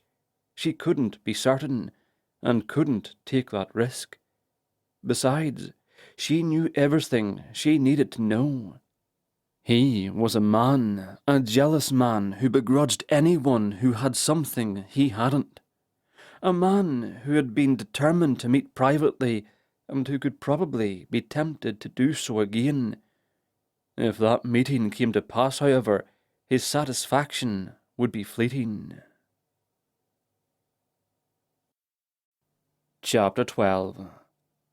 The afternoon picnic on the grounds of Atherton Hall was a lazy one. The guests that did attend looked as if they hadn't had much sleep the night before, and Connor suspected most of them would have preferred to still be abed. He tried not to seem too eager as he wandered past the archery range, where a dozen young gentlemen were making wagers. He didn't want to be the only guest to be bright-eyed and bushy-tailed while he waited for Mercy Kellaway to appear. He'd seen hide nor hair of her or Norley, which meant they both must have spent the night at Roxdale Park. He was almost grateful he hadn't known, or he might not have been able to sleep at all. Lord Dalham mentioned something about Lady Russell relegating the men and women to separate wings, which included married couples, but until Connor laid eyes on the two, he would worry. He'd done a wee bit of people-watching in the past 3 centuries, and was confident he could read carnal knowledge like a neon sign. And if Norley had seduced the lass, Connor would kill him, whether or not it was in Mercy Kellaway's plans to do so. "There would be a noble deed, sonny." He laughed aloud and drew some quizzical looks along a few winces from some gentlemen who'd likely drank too much at Lady Grant's party. Norley strode around the corner of the house, with Mercy on one arm, wearing a pale yellow gown, and looking like a spring flower. On his other arm hung the woman he believed was Lady Russell. A great deal of fawning ensued for the third host of the drawn-out party, but Connor was more interested in how the other two were acting. There was no new blush on Mercy's cheek, nor were there any coy glances exchanged between her and Norley. In fact, Miss Kellaway stepped away from the man as soon as he was distracted by another gentleman, and made her way to the white tents where the food was served. Though he'd already eaten, Connor decided to sacrifice his comfort and eat again if it meant he could be closer to her. If he looked like an eager boy chasing a butterfly, what did he care?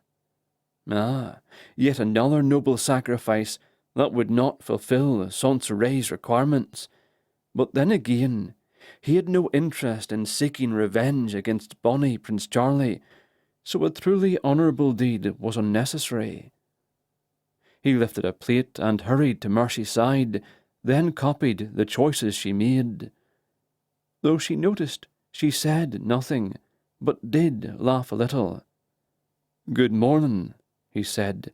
It is afternoon. "Well, I wish it were still morning, so I could still be sleeping." She looked him over. I hardly recognised you without your kilt. She also noticed his whiskers and his hair, but made no mention of them, so he took heart. At least she hadn't wrinkled her nose or shown other signs of disapproval. "I'm happy to go back for it, lass, if you're wishing for a better look at my knees." He bobbed his eyebrows, and she laughed again. A sweet sound, a rusty sound, in fact, as if she were unaccustomed to laughing much. And before he could think better of it, he asked her if he had the right of it. I dare say I haven't laughed much at all since Denny died. I seem to recall laughing often in the past, but I can't be sure. Connor could have kicked himself for speaking so recklessly. "A great pity," he said, referring to all of it. Her lack of laughter, her poor memory, and the loss of her brother. Once they cleared the tent, they happened upon an empty chair, and he insisted she take it. Then he sat on the grass beside. "I suffer from a poor memory as well, as I said last evening. The past seems so very long ago." She stiffened and looked away as if the folk playing croquet were suddenly of utmost importance, and he realized she must have regretted the confidences they shared. Or was it more than just confidences she regretted? Did she too feel as if they were kindred spirits, but perhaps wished it were otherwise? He stood and brushed the grass from his trousers. "Shall I fetch you a drink, Miss Kellaway?" She shook her head, but said nothing, keeping her attention focused on the players. She may as well have told him to go away. Lucky for him, he had no real feelings invested. It was a promise he'd been keeping, was all. To try to keep her distracted, but his power to do so was apparently at an end. "Come now, Connor Grey, one more brave little moment, and it will all be left behind." "I'll just leave you in peace, then." He inclined his head, though she did not see it, and after he handed his plate to a servant, he struck out for the far end of the garden, where a lush orchard beckoned him with a promise of peace. For peace was what he craved at the moment, a reprieve from the thoughts and emotions that plagued him. Hunting was ever so much easier than living. Mercy's stomach roiled like a pan of boiling milk, and felt just as hot. She was familiar enough with the pangs to recognize it was guilt that plagued her. She'd forgotten to give Lord Grey the cold shoulder as she'd planned, because they seemed to fall into step so easily, so when she'd remembered and turned away from him, it had probably seemed like a sudden slap to the face. She forced herself not to look, for fear of seeing the disappointment in his eyes, but she'd heard it clearly enough in his voice, and it broke her heart. It had to be done. He would only be hurt worse later, if I let his interest grow. Besides, she had to think of Denny. She had to think of all those other young men out there who would end up as Norley's victims if she couldn't stop the monster. And she only needed to look toward the gaggle of new candidates gathered near the archery targets to put faces to them. She imagined them drunk and desolate, fashioning nooses, looking for a sturdy branch. For them she must hold fast to her resolve. She looked for Norley and found him among a parade of gentlemen headed inside. Surely their impromptu meeting would take some time. Her resolve flew away like a fuzzy feather in a sudden gust of wind. The young lords and nooses were forgotten as she obeyed the invisible teller that pulled her after the dark figure, disappearing into the orchard. Chapter 13. Connor found solace in the orchard, where neither man nor ghost moved between the crooked trunks and leafy branches. It would make a fine place to pass the time while he waited for Sonny to summon him back. If he slept a day away, what would it matter? Lord Grey? Was it a voice, or had he imagined it? Lord Grey? His gut clenched at the distinct sound of Mercy Kellaway's voice.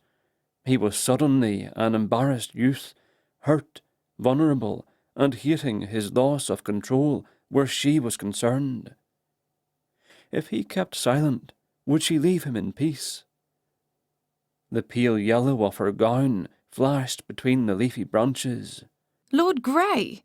He turned his back, wishing to blend into the trees if he held quite still, but he could hear her panting coming nearer. Forgive me, Lord, I beg you. He turned to face her, ready to assure her he'd taken no offence, but she obviously read something different in his eyes. At the look of abject pity on her face, he turned away again. Lord help him, what had become of his acting skills? She wrapped her hands around his arm and circled to face him. It was unforgivable to treat you so callously. You seem to know me better than anyone still left on this earth. There were real tears on her cheeks, which he could not bear, so he reached up and dashed them away with his thumbs. His hands lingered along the sides of her face, but she didn't pull away. And bending to place his mouth upon hers seemed an economic thing to do, a way to exact punishment and accept her apology all in a go. It took the pair of them a good 10 seconds to catch their breath afterward, but he couldn't seem to release her. In fact, he didn't try. I don't even know your name, she said, content to remain where she was. Connor. He leaned forward a little and paused, giving her a chance to pull away, kissing her again when she didn't. It was as if those soft bits of flesh were meant to be pressed together there, in the orchard, with the fragrant fruits adding a bit of sweetness to their embrace. Connor, she breathed against his lips. In the carriage on the way here from Broxdale Park, Lady Russell thought your name was Miles or Mitchell. Something with an M. So the jig was up, was it? He dropped his hands away, expecting her to react badly to the truth. I am Connor Grey, not Lord Miles Grey, as Lady Grant believes me to be. I'm no Scottish noble. In fact, there is little about my life that is noble. He bobbed his head. There you have it, reason enough to flee. Instead, she smiled as if he'd just pulled a coin from her ear, or a certain playing card from his pocket. Well, you certainly play the part well enough. She missed the point, obviously, so he thought to warn her again. And here ye are, standing alone, in a secluded orchard with a common man. Hardly common. She folded her arms and started walking deeper into the orchard. Will you tell me about Lord Ashmore and his friends? The foolish woman reminded Connor of an equally foolish lass from the 21st century, who also refused to see him for the villain he truly was, and he'd begrudgingly loved her for it, as much as a man like him could love a wee, fanciful witch. As for the lass before him, he resisted such maudlin consideration with so little time left between them. By the next evening, he'd be a vague memory for her, and nothing more. He remembered her question and tried to act casually as he caught up to her. What could you wish to ken about those bulldogs that I might be privy to? I assume they've convinced you to keep me away from Norley. He saw no reason to deny it. Aye, they have indeed. What do they suspect? That ye mean to do something dangerous to avenge your brother's death. Then they would be right. And what's more, I will succeed. There are too many vulnerable young gentlemen out there who may well end up like Denny if Norley isn't stopped. She glanced over her shoulder as if she'd heard something, then resumed walking. Connor waited and watched until a fat robin flew from one tree to the next. Then he relaxed. He will goad them into gambling away all they have. Only because he is jealous of the lives they enjoy. The man is a monster who will keep preying on anyone who has something better than he has. Anyone who's happy. She grabbed Connor's arm to turn him to face her. Denny was a happy man. A handsome, happy man for whom life was going well. The golden son. Liked by everyone. Everyone but Norley, who only pretended to be his friend, who will pretend to befriend another young fool, and another. He considered that for the first time, and it made his offer all the easier. If you mean to see the man dead, lass, I would rather I did the deed. I would not see you hanged. Dead? She stepped back. You think Ashmore and the others, they believe I mean to murder him? Do you not? Her mouth hung open with indignation. He's the murderer. He's the one who drove Denny to take his own life as surely as if he tied the noose for him. I will not turn into the same monster in order to destroy him. Connor felt the right git, though she hadn't seemed offended by his blithe offer of murder. Rather, she seemed more upset that someone would believe her capable of such violence. But lass, if you don't wish him dead, then who do you mean to have your revenge? She blushed and started walking again. I will get him to compromise me. I will arrange for witnesses to happen upon us. Honour will demand he marry me. And once I am his wife, I will make him suffer for every day that he is alive, while Denny is not.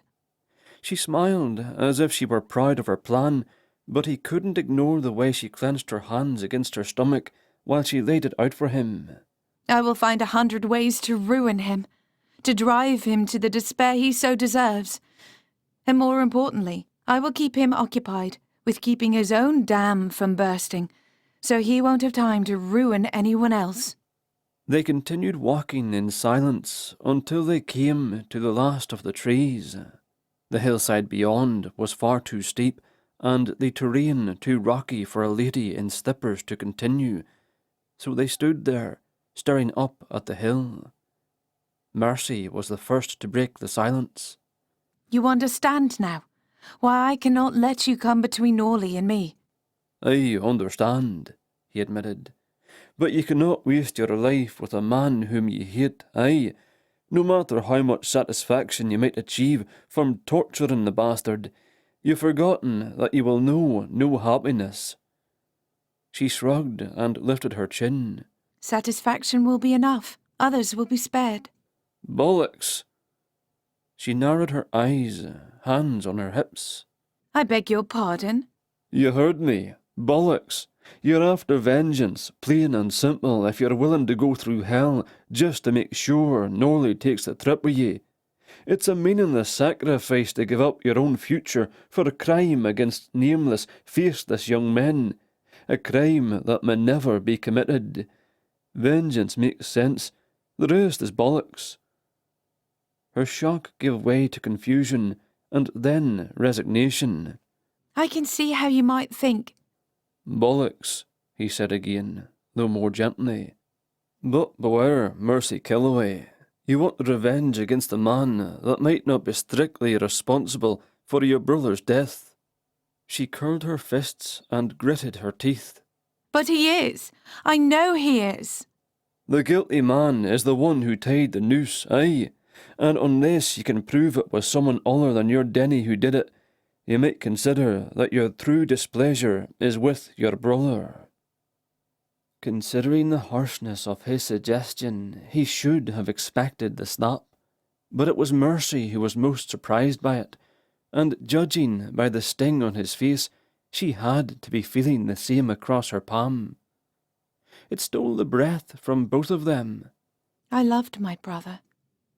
I am angry at everyone in London who watched Norley destroy him, but did nothing to stop it. And yes, I am angry with Denny, perhaps angrier than I realized. Connor remembered the blonde's confession the night before. It may help you to know that some of this London set are just as angry with themselves. She looked up sharply. Ashmore and the others?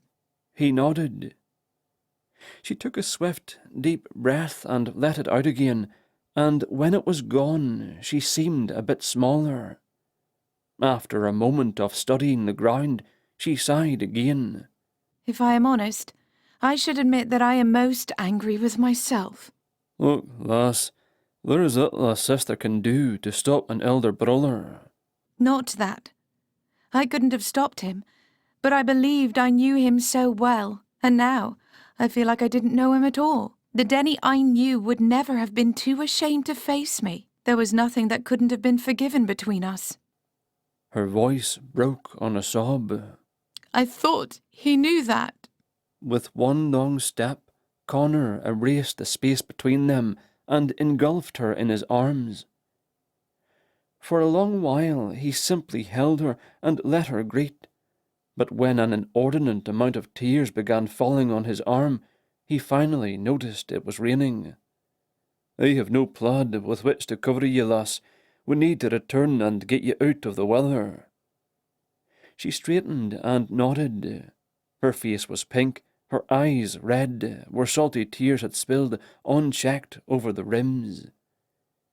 He turned her toward the house and wrapped an arm about her shoulders, but she stopped him with an arm across his chest. The delay was made more frustrating by a cold gust of wind. You might be right, Connor Gray, but that changes nothing. I still mean to carry through with my plan. And I won't take another step unless you give me your promise that you will not betray me to Norley or the others. But, lass... Not another step. Her face was hard again. Instead of tears trickling down pink cheeks, it was simply raindrops falling against cold rock. He shook his head and tried to prod her toward the path, but she held her ground, and as if to take her side in the matter, the heavens opened and fairly turned the skies over Atherton into a waterfall. "You'll catch your death," he shouted over the thunder. I will if you don't give me your word. He would never win against so stubborn a woman. "Ye have it.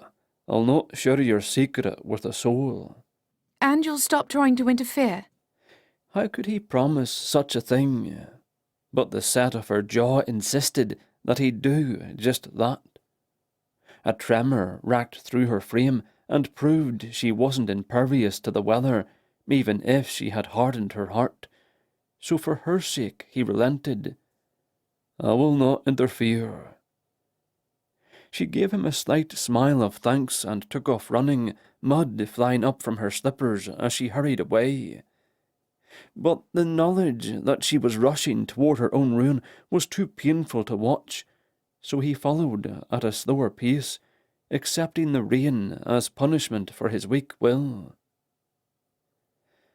Ashmore was sure to kill him, either for the stolen embrace or for his silence. What Connor couldn't decide was whether or not that was a lucky thing, for at least he wouldn't have to stand about and bite his tongue while the lass walked happily to her doom. Chapter 14. With the entire party sheltered from the storm beneath the roof of Atherton Hall, the 20 bedrooms strained at the seams with at least 5 guests each huddled around fires as if it were the middle of winter. A steady stream of footmen marched up the stairs with dry wood and down the stairs with empty arms, and with so many pots boiling water for tea, every pane of glass in the house was covered with steam. Mercy sat in a window seat, drew patterns in the fog with her finger, and tried to imagine she were somewhere else. The other four, assigned to her room, sat on benches and puffs, and played cards on a small table that had been moved from beside the bed. The weather led Mercy to memories of Christmas at Hedby and her favourite year of all, when Denny received a massive collection of toy soldiers the size of his thumb. Her own toys were all but forgotten when her brother invited her to play with his precious little figurines. They could hardly be managed with a single pair of hands, and when she promised to follow his orders to the letter, she was allowed to help organise his war. They'd warred for days without complaint from their parents. Day and night, food was delivered to them as if they truly were camped along the edges of a battlefield, with too much at stake to go down to the kitchens for rations. But the bliss began to fade when Denny tired of telling her what to do. She should have left then and gone back to her own presence, but she'd wanted so badly to impress him, a brother 2 years her elder. So she bragged she could lead her own army. No doubt Denny saw an easy victory when he agreed to let her try. But how was she to know that war was such an easy game, and how could she have guessed that besting her brother would end with him boxing up the figurines and never bringing them out in her presence again? She hadn't seen him as a poor loser then. He'd simply been the brother she adored, who would never be truly impressed with her again. When their parents died within 2 years of each other, they'd leaned on each other. He'd defended her to Father Grey and lost that ally, but it only seemed to strengthen their connection. Denny became Lord Denison in truth, and she'd learned how to run the household, so he could spend that first year in London without a worry. The following year, when she'd joined him for her first season, she'd expected a joyous reunion. But she was shy and awkward around his friends, and embarrassed him with every turn. It had been a relief to them both when he suggested she return to Hedby and try again the next year. Once she was home, however, she began to feel like just another tin soldier that had been added to the large case on his shelf, so she declared war upon her timid ways. It wasn't easy, of course, but she forced herself to get involved in the community of Hedby. She learnt names and faces, discovered pockets of need and neglect, and rectified them, and found she had a gift for befriending people. By spring, she had categorically rid herself of her timid ways, ready to finally amaze Denny with her accomplishments when his body was delivered home. It took her months, but she'd pieced together enough information to know that Norley had drawn her brother into a life of gambling and taught him how to ignore his losses. Norley was the last to see Denny alive, knew her brother was horribly drunk and inconsolable, but had some excuse for not seeing his friend safely home, or so he had claimed. And Mercy had been robbed of the chance to finally impress her brother. Denny was gone, but it was she who had been robbed. Connor Gray was right. She was after her own revenge, not Denny's. And if her brother had lived, if she'd have come to London that season, not for revenge, but to prove she could be welcomed into society, would her brother have been as amazed as she'd hoped? Or was the vindication Norley had stolen from her just another phantom? Had she been wrong about it all? And what of Father Grey? She had so enjoyed the revenge she'd exacted, but would Denny have been as pleased as she imagined? Now that her memories were so close to the surface, she remembered how much her brother had loved the church ruins. Would he have been happy to see them reassembled around his grave, or would he have been heartbroken? "Oh, Denny," she whispered against the glass, and the lines she'd drawn were erased by her breath. Forgive me. A maid came to the room to announce that supper would be served earlier than expected, and dancing and cards would follow as planned. She added that the rain was expected to clear, and they were all to pray that the weather would be fine for the next morning's hunt. The cards were put away, and the ladies helped each other dress. Mercy plucked her slippers from the hearth where they'd been drying, and while she waited for them to cool, she wondered if a certain Scotsman had managed to dry out as well. He looked so fine in his gentleman's clothes, which reminded her of his confession that he was not truly the Lord Grey everyone thought he was. It hardly mattered, of course. It wasn't as if he'd been wooing young women with tales of his vast Highland estates or promises of generous allowances. No, he'd been wooing no one but her, and all he'd wanted from her was a kiss or two. Poor man. If she didn't keep her cards close to her vest, so to speak, he would be none too pleased to learn that she still sought revenge. But this time for Denny. Chapter 15. The possibility that supper might be Connor's last meal did little to make it more palatable. Though there was nothing particularly wrong with the food, salt could hide an array of dishes, but the seating arrangements got his gorge up.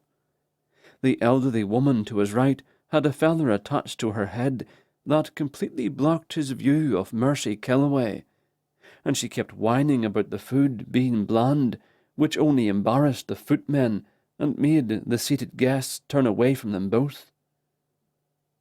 After the sixth repeat of the same complaint, Connor was grateful no one was watching while he reached over the woman's head, plucked the feather from her hat, and sprinkled a generous portion of salt crystals over her plate, all while she fussed with the napkin on her lap. He caught half a dozen footmen chuckling behind their white gloves, but at least no one of importance would be banning him from the table. His dining partner tasted her food again, and he found that her sudden appreciation for the meal was just as annoying as her grumbling had been. What he really wanted was to hear every little breath, every sigh, and every word that tripped from the tongue of the woman at the opposite end of the table. Thankfully, the table itself was wide enough to make speaking over it nearly impossible. The rain sprayed the windows and encouraged everyone to talk louder, which meant that Norley and Miss Kellaway wouldn't be sharing conversation, even though they were seated across from each other. But still, that consolation was not enough to help his appetite. He watched as the lass produced an envelope and passed it to a footman. His chest jumped in hopes that the letter within was meant for himself, but the young man walked down the table a piece and handed it to her cousin Condiff. After the man read the message, he strode to the lass's side and spoke with her for a moment, then returned to his seat. A footman pouring wine between guests blocked Connor's view, but when the servant stepped back, a gentleman sitting on Mercy's far side stood and left the table. And what Scotsman worth his salt wouldn't jump at the opportunity? He was out of his seat and making excuses before the other man had even left the room. He ignored the inquisitive glances while he made his way to the empty seat and lowered himself onto it. Miss Kellaway's mouth hung open while Connor asked a footman to bring him a clean glass, but he generously lifted her chin back into place without making a scene. He introduced himself to the woman on his right while his wine was poured, and when that duty was seen to, he turned back to Mercy. "It is nice to be dry again, aye." She ignored the small talk. What do you plan to do when Lord Parnell returns? He shrugged lightly. "I noticed an empty seat down the way. You'll have no trouble finding it." The lass shook her head and applied herself to her plate. When her nose wrinkled a bit, he leaned close. "A bit of salt helps." He pushed the wee salt dish closer to her. Reluctantly, she reached for it. When the piqued curiosity of the other diners faded, he felt safe to speak again. "I dinna suppose you've reconsidered your plan?"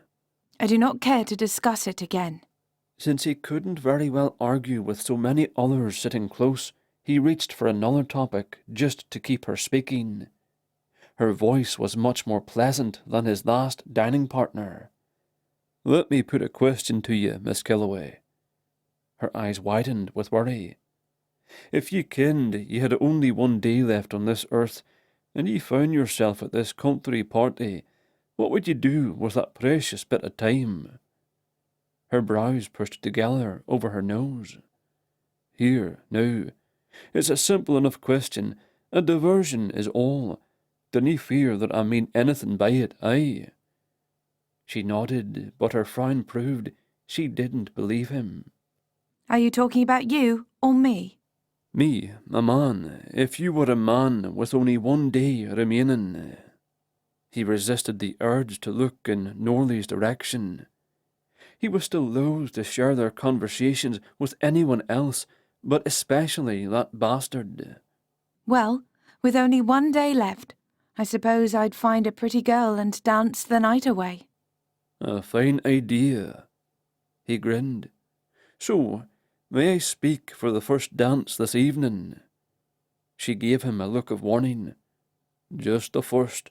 After all, I might find a bonnier lass."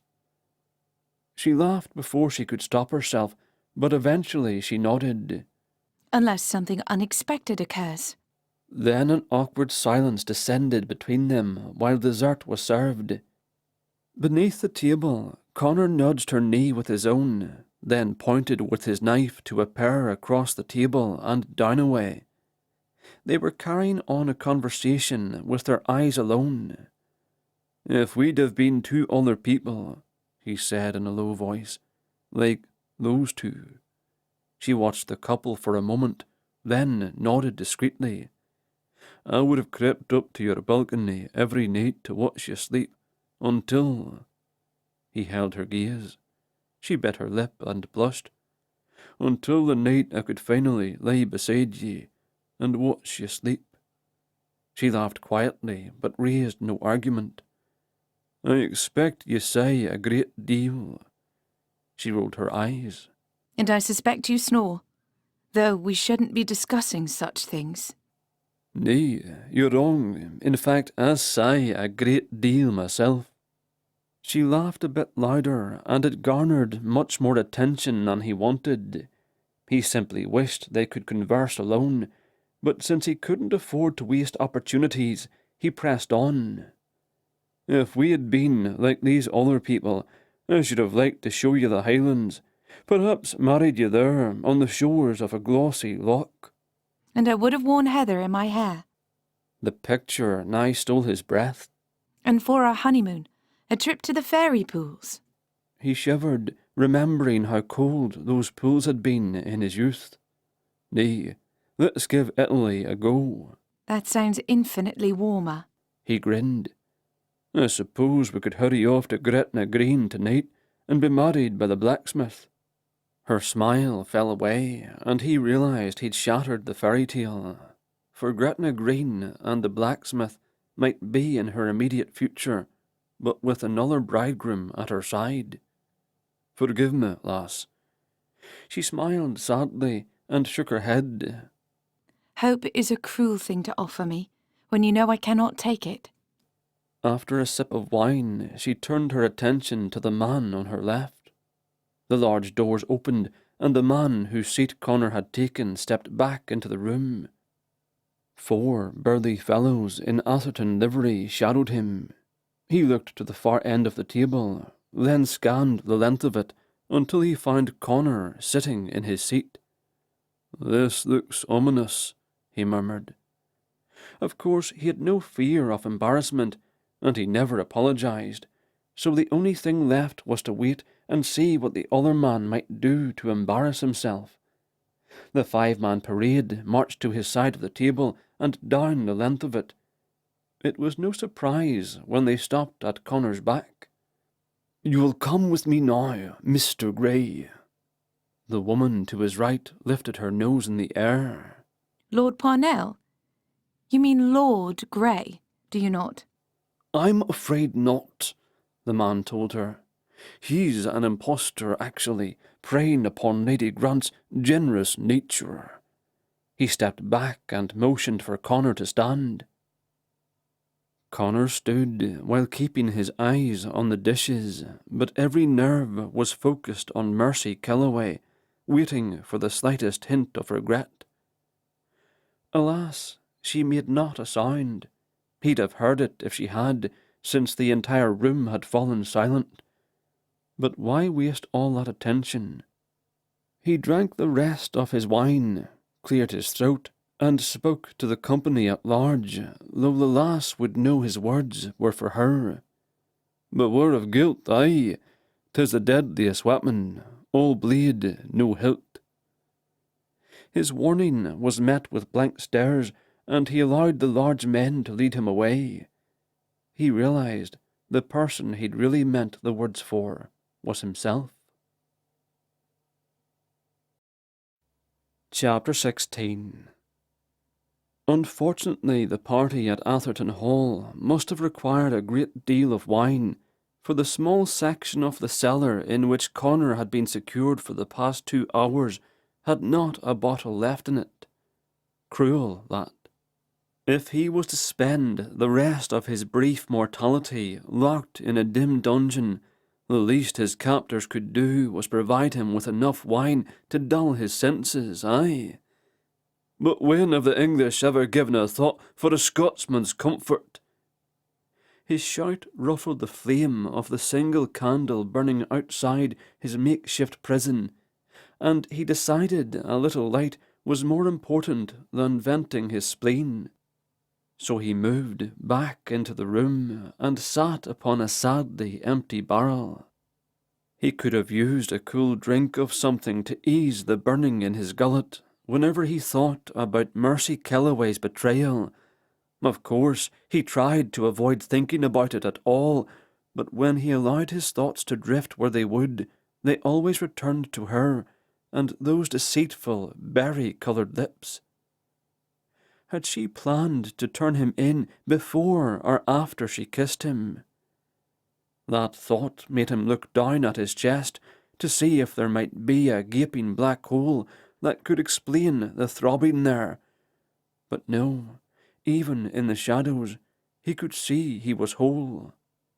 What madhouse had he been imprisoned inside, while upstairs 100 people danced and laughed without care, and she among them? No wonder she hadn't wanted to commit to a dance with him, if she expected him to be removed from the party at any moment. There he was, dwelling on her again, and in his stomach a punishing pang, though that stomach seemed to have risen a bit and shifted to the left. If he possessed a heart, he might have worried the thing had been damaged. Damn her for not trusting him.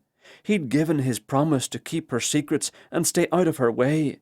Why, for once, couldn't an Englishwoman show a wee bit of faith? Fool! Why did I show so much? And Sonny, she had to shoulder a bit of the blame as well. If she had restored him to his former self, his true self, he'd have never allowed those damn bulldogs to manipulate him as they had.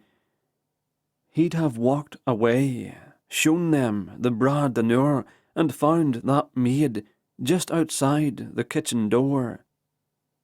By the time Lord Dalham's picnic started, he would have moved on to the second maid, and most importantly, he wouldn't have been plagued with worry, for a cold-hearted Mercy Kellaway would have already landed Lord Norley, and been happily on her way to a hasty ceremony, after which she could live as unhappily ever after as she pleased.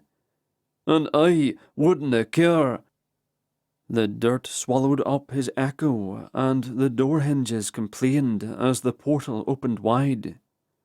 "Typical," Northwick said, with a shake of his head. "You lock a Scotsman in a dry cell, and 5 minutes later he's managed to get drunk on the mere memory of spirits." The memory of spirits. For a millisecond, Connor wondered if the foursome knew exactly who he was and from whence he'd come. But there was nothing on their faces but disgust and a touch of concern. For him, what did they care? The burly servant holding the keys looked as if someone had interrupted his dinner. "Lord Parnell was quite certain the man's an impostor." "Of course he's an impostor," said the handsome blonde with his nose in the air. "I hired him to pose as Lord Miles Grey.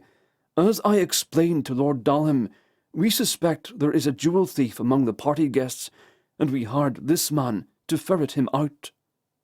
"Or her."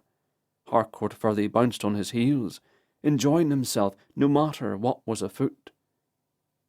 Even in the dim cellar, Connor could see the ever-present glint of mirth in the man's eyes. It encouraged him to hope. "You're releasing me?" "Of course," Northwick said. "We have to get you back to the party and assure everyone that a mistake has been made. We have to find the thief." The blonde rolled his eyes behind his friend's back, probably unimpressed with Northwick's over-dramatization for the jailer's sake. But further back, Ashmore stood in shadows and silence, and the dark look on his face sent a shiver up Connor's spine. Did the man always look so menacing, or did he know about the kiss in the orchard? Was he biding his time until he was free to tear Connor in twain? Connor inhaled deeply and shook the previous night's dream out of his head.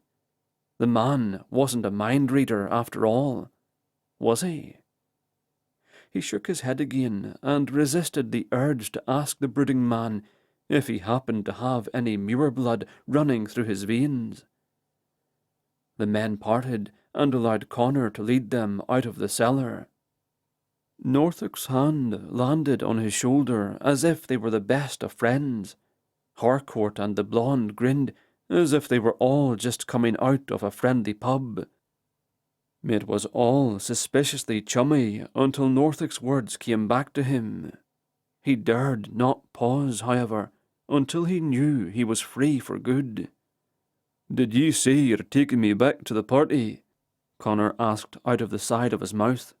"Yes, we'll explain that Lord Parnell was duped, an unwitting accomplice to our little prank, and that it was just a party prank.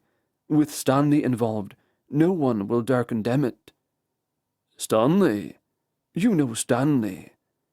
He pointed over his shoulder at the blonde. "You just don't know you know him. Stanley, may I introduce Miles Grey?" "Connor," he corrected. "Forgive me, Connor Grey. May I introduce His Grace, Stanley Winters, Viscount Forest-Green, son and heir to the Duke of Rochester."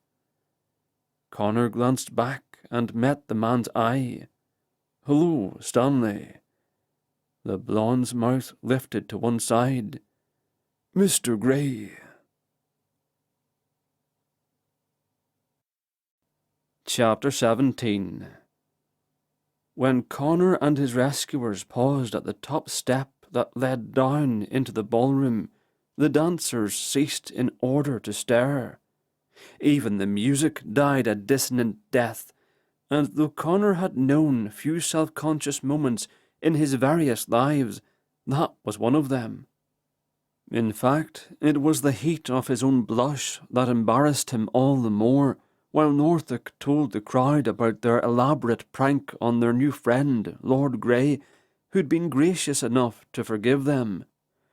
To a man, everyone appeared relieved, while they laughed their patronising laughs and applauded the royally handsome Viscount Forest-Green and his friends.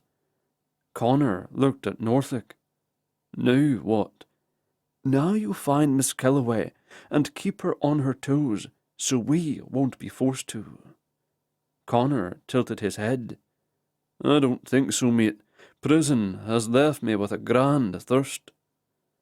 He marched down the steps, all but daring anyone to stop him, and made a beeline for the dining room and the refreshments.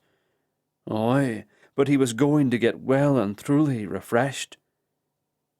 He waited for Lord Dolham's man to locate a Scottish whisky when the looming form of Lord Ashmore blocked out all light from Connor's right side. But he refused to be cowed until he remembered those kisses in the orchard. Impossible. The man cannot read my mind. He knows nothing. Connor forced himself to breathe normally when all his instincts told him to run. And judging by the way others seemed suddenly in a hurry to leave the immediate area, he wasn't the only one who felt danger emanating from the man. Norley will not leave her be, Ashmore said, then pointed at a bottle and waited for his drink to be poured. Connor swallowed with difficulty. She's probably over the moon then. She is not. Ashmore took his drink and walked away. After his racing heart settled, Connor thought about what had been said. Norley was bothering the lass, and she wasn't welcoming it. At first he wondered if Mercy had changed her mind. But what did it matter if she was getting unwanted attention from a man and the bulldogs would do nothing about it? The servant returned cheerfully with a familiar bottle, but Connor waved it away and headed for the ballroom. He spotted Miss Kellaway in a peach and green gown, shaking her head at Norley, and while she was smiling, it wasn't genuine. Connor stepped onto the dance floor to make better time and heard someone mumble, "There's a good Scot." A glance over his shoulder proved it had been Stanley, but Connor pressed on, weaving around dancers, careful not to get in the way. "Miss Kellaway," he said, not caring if he was interrupting. The relief on her face was gratifying indeed, but he maintained an oblivious expression on his face. "Ye haven't forgot your promise, have ye? I'm sorry I wasn't here for the first dance, due to Lord Forsgreen's prank, but I hope you'll honour the promise in any case, aye?" He looked at the frustrated Lord Norley and waited for introductions like a gentleman. Mercy did the honours. I am sorry, my lord, but I did promise. "I can hardly resent a woman who keeps all her promises," he said, and inclined his head. The lass laid a shaking hand on Connor's arm, and he led her to the edge of the dance floor, where they kept their backs to Norley while waiting for the current dance to end. You seem less than pleased to see me, my lord, she said, looking straight ahead. "Dinna mock me, lass. Ye ken very well that I am no lord." I promise I said nothing to give you away, sir. "And what about that letter ye passed to your cousin? Whatever ye spoke to Condiff about, the other fella must have overheard." That letter was a request for my cousin to make amends for a mistake I made before I came to London. I did something out of spite, when I had mistakenly believed I was doing it out of love for my brother. But you helped me see that it was not the case. She paused for only a moment. Please believe me, someone here must know the real Lord Grey and shared his concerns. A likely story. Then why are they not coming forward now? She shook her head. No one would question a future duke, so you are safe as long as he is here. Connor glanced in the direction of his benefactor and wondered if the party guests were familiar with middle-finger gestures. After considering the trouble it might stir, he decided not to test them. "Then ye betrayed me not?" Never.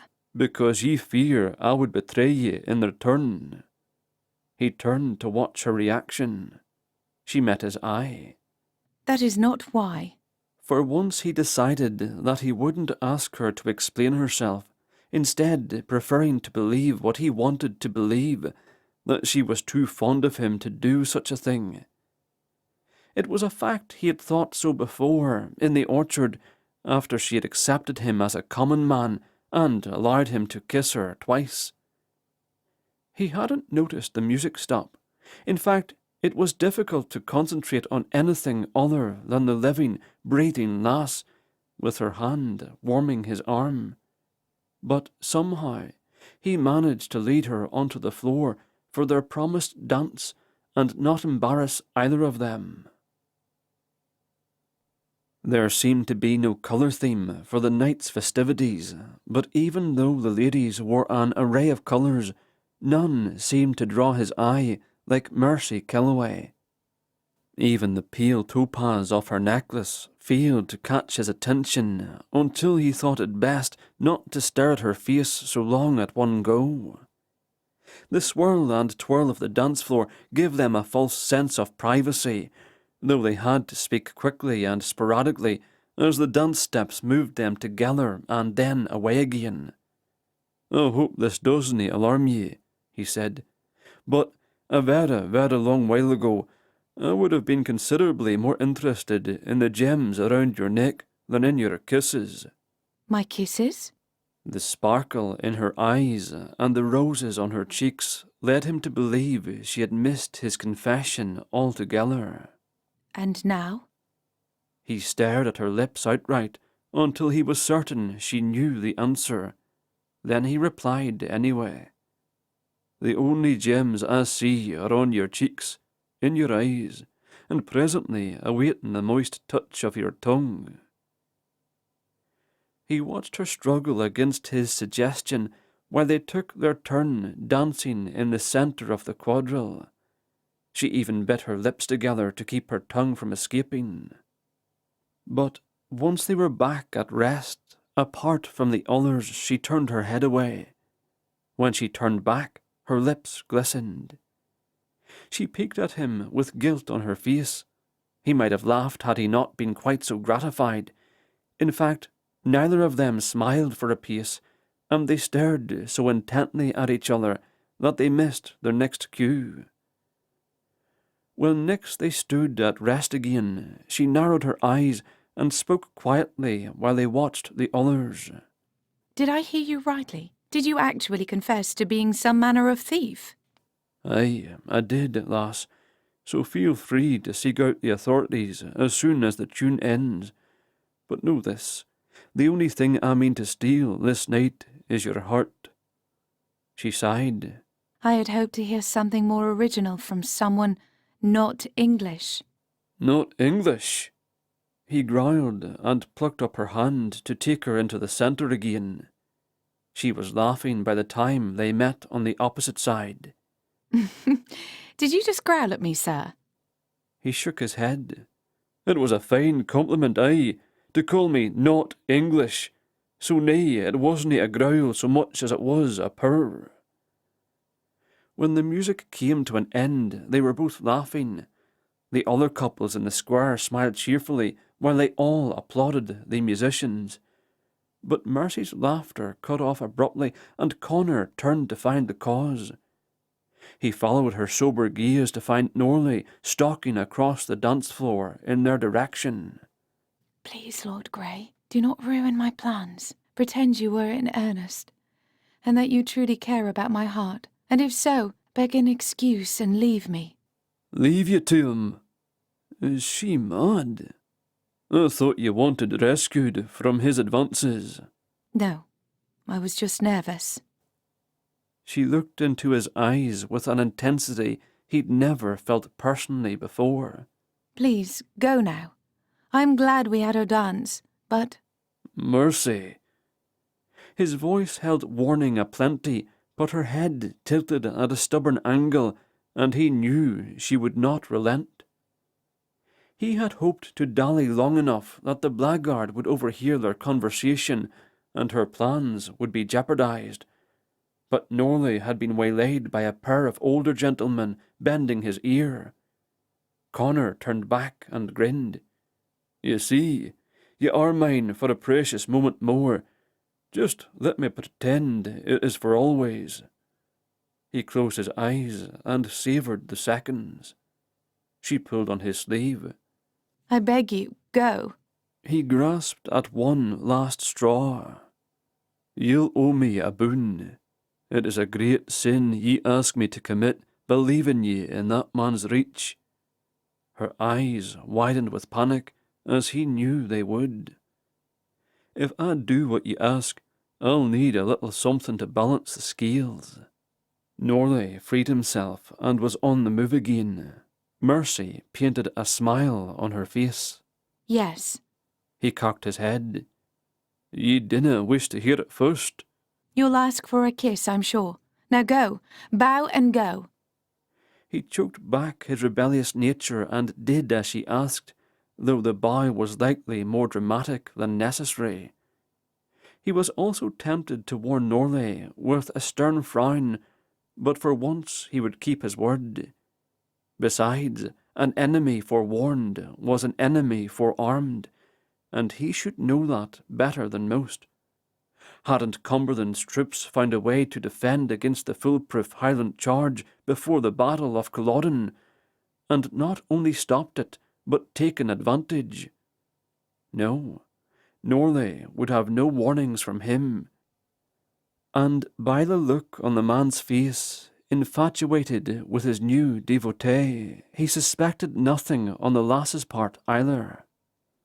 His dilemma required whiskey, so he set off in search of that resourceful chap who had located the real thing, for he would need a splash of the stuff on his brain if he were to puzzle out a way to keep his word to Mercy Kellaway while still saving her from a hellish future.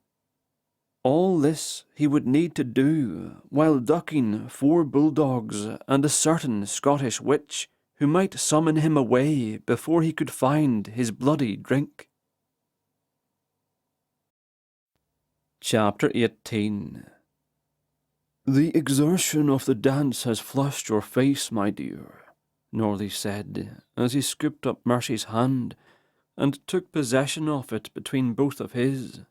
"Instead of another quadrille, I think we should move on to our more leisure plans for this evening, as though stroll out to the Arboretum, where we can get to know each other in a quieter setting, perhaps."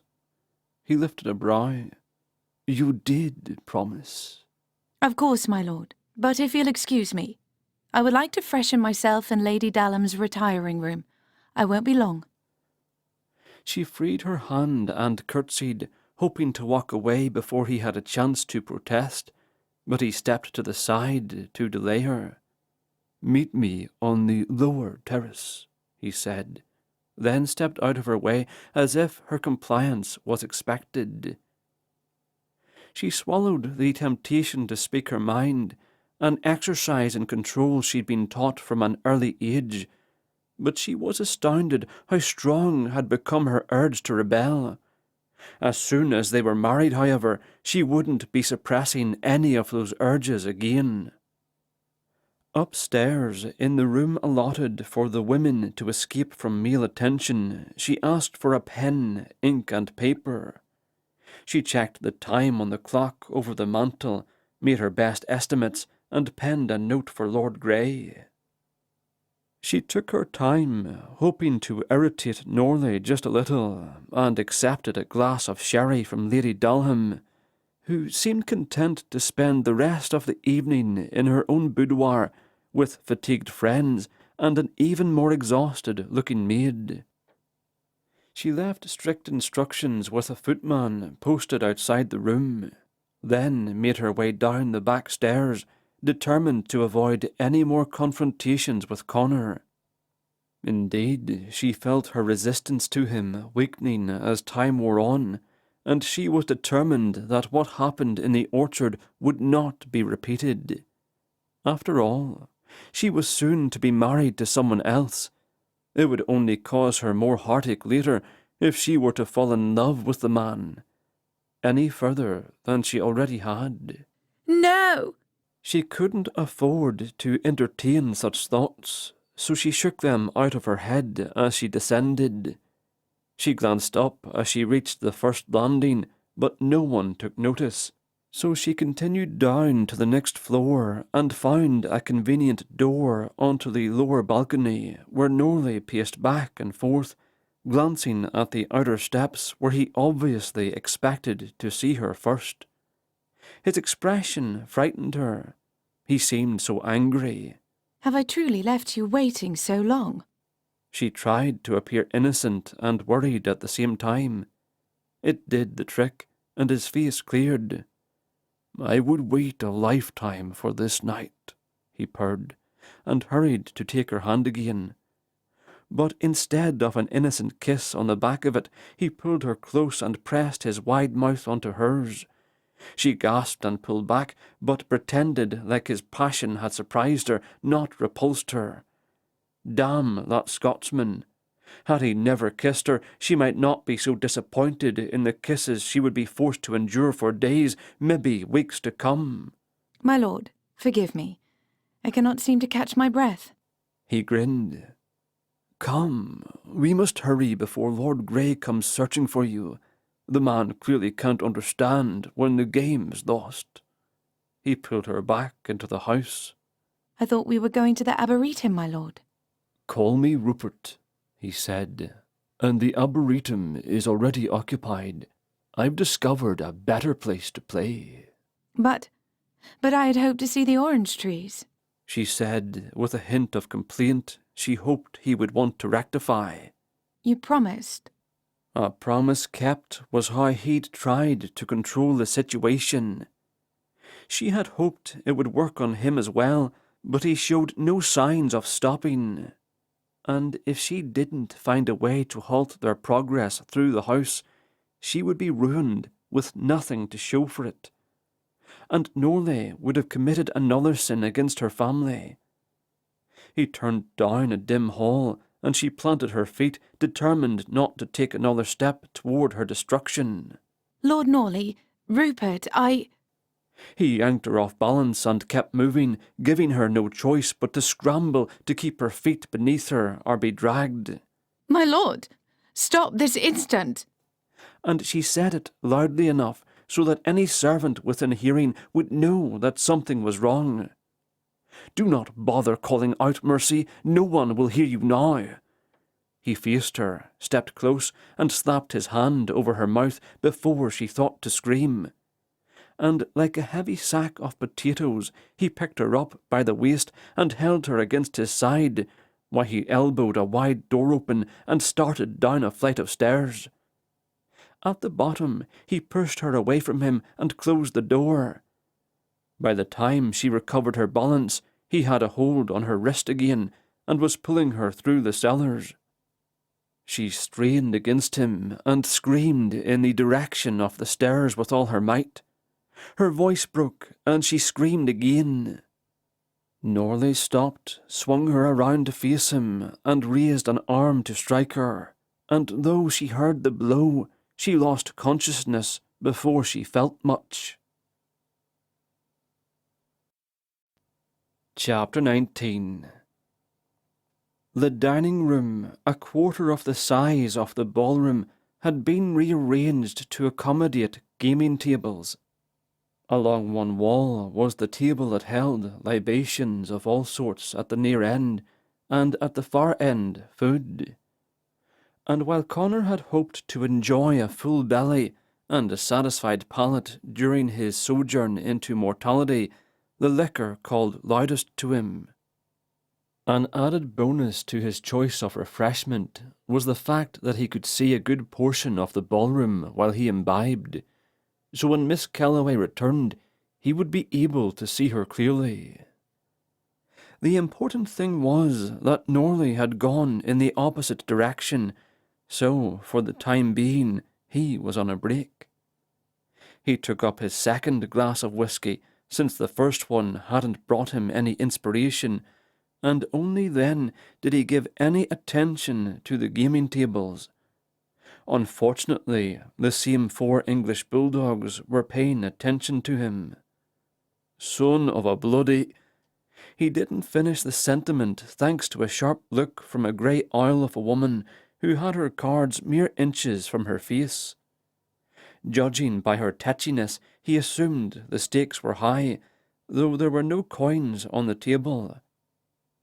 The contents of his glass were gone in 2 gulps, and though he had no time to savour it, he thought it more important to get the bracing stuff inside him before the 4 interfering lords could take it away. It turned out his instincts had been right yet again, because as the clock began to strike midnight, Lords Norfolk, Ashmore and Harcourt, along with Stanley, Duke of Snot, surrounded him and ushered him back the way he'd come, like a boy being sent to bed. He barely had time to toss the glass back to the servants manning the bar. Together the lot of them stopped at the edge where the wine-coloured carpet of the dining hall gave way to the smooth dance floor. There they watched for Norley and the lass to return. Connor shrugged out from under a heavy hand on his shoulder, not caring whose hand it was. "The lass demanded I leave her to him," he confessed. The Duke of Snot made a derisive noise and rolled his eyes. "I'll not explain myself to the likes of ye, your grace." "No explanations are necessary," said Norfolk, good-naturedly, but Connor took no solace in his words. The starkly handsome Duke poked Connor's left shoulder. "But action is." Harcourt leaned close to his right ear. "I suggest you lure her into a carriage, take her to Gretna Green, and keep her out of Norley's reach. There's a good Scot." "Oh." Connor turned to face that one, believing him to be the least dangerous of the 4. "I'll have you know, I already invited the lass to Gretna Green, but she declined, so it's your turn to give it a go, aye." Inwardly he winced at his choice of words, and he winced again at the idea of anyone but him taking that sweet lass before an altar of Scottish anvil. Even Harcourt, an obviously better man than Norley, was not worthy of her. But then again, who was? Harcourt shook his head, unusually sober. "England needs us," he said, as if he truly believed it. "War will come again, and soon, and when it does, the 4 of us will be essential." Bile churned in Connor's stomach in the face of such vanity. Once upon a time, he'd also believed that a single man might make the difference in battle, and he'd paid for it with 100,000 days of regrets. He shook off the haze of drink and levelled his gaze at the naturally cheerful man. "Sounds to me like a pure excuse not to marry." Harcourt waggled his brows. "Any excuse is a fine excuse." He caught himself. "Except for lonely Scottish lords who have nothing better to do with the rest of their days than to go wife-hunting in England." "Is that what you think I've come for?" Connor put his fists on his hips and took a deep breath, prepared to tell the dogs a tale that would bend their very minds. But once again Ashmore grabbed his shoulder in a punishing grip and forced him to face the ballroom. Again they looked for the lass and the villain, but they were still missing. The brooding lord nodded. "Something is amiss." Connor turned to his harassers. "If ye wouldn't have distracted me." He cursed them under his breath and pulled out of their containment. "I'm going to see what she's about, but if I hear the words, 'There's a good Scot,' I'll be back to bloody the lot of ye." He turned abruptly and found himself face to face with a footman who held out a salver with a note upon it. "Lord Grey, I was to deliver this to you promptly at midnight, but I couldn't see you straight away." Connor pounced on the note and tore it open. Lord Grey, I beg you to bring your friends and come straight away to see the orange trees in the Arboretum. It is particularly magical with the stars shining through the window panes. Your true friend, Miss Kellaway. In spite of his own need to bid the 4 lords to go to the devil, Connor was infinitely grateful they were with him at that moment. "Where is this Arboretum?" His shaking voice gave away his alarm, but none of them mocked him. Instead, they hurried out onto the terrace with their hands keeping him steady. The cool air helped clear his head, and he looked where they pointed. Harcourt gestured with his chin. "Too many people out there." "He has excellent eyes," Norfolk said quietly. Harcourt turned to a pair of old women sitting in fan chairs at the edge of the terrace. "Ladies, have you by any chance seen Lord Norley?" They shook their heads. Then one lifted a finger. Not the type of man you would expect to be an optimist, I dare say. Ashmore gave the woman his complete attention. "Why do you say that, madam?" He was the last one to come in out of the rain today. Said he'd been so sure the storm would pass. But he was wrong, was he not? Dripping like a drowned rat. She chuckled and went back to murmuring with her friend. Connor grabbed the hair at the sides of his head. "Norley must have been out as long as we were. He could have been in the orchard, listening. He would have jumped at the chance to report I wasn't the real Lord Miles Grey, and—" Ashmore's hand was more gentle for once. And what else might he have heard? That Mercy meant to be compromised so she could get her revenge as his wife. "All right," Norfolk barked. "We need to split up. We're looking for secluded places, somewhere no one would expect to be interrupted. We meet back here in 10 minutes. Whoever doesn't return will know which direction to come looking. I'll go north, Ash go west, Stanley south, and Harcourt east." Connor grabbed the man's shoulders. "Tell me where to look. You take the house. Break into every bedroom if you must. 10 minutes. He shrugged off Connor's grip, and they all scattered to the four winds. Completely sober now, Connor drove back through the terrace doors. He hurried through the ballroom with his head down and no apologies. Once he was in the entrance hall, he looked up the stairs. What he imagined turned his stomach, and his whiskey threatened to come up. He wouldn't have expected privacy in a bedroom, not with so many guests assigned to each. He shook his head. The house was massive. So many quiet, dark places. Then he remembered where he had recently been completely alone for hours. Hardly romantic, but isolated to be sure, and if Norley had been involved with his house arrest, he might have known where Connor had been held. He was halfway to the basement kitchens before his feet touched a stair. If Connor had learned anything from watching movies over the shoulders of bored young visitors to Culloden's battlefield, he'd learned not to go barreling down into dark cellars where some fiend might be lying in wait for him. So he took a more James Bond approach and scurried along the walls like a wary rodent, swiftly though stealthy, as he listened for any noise above the beating of his own heart. Luckily, a steady gas lamp burned high above the stairs, and another burned in the main chamber below. Though the light was meagre, it was enough to get him by, and enough to see that the place was deserted.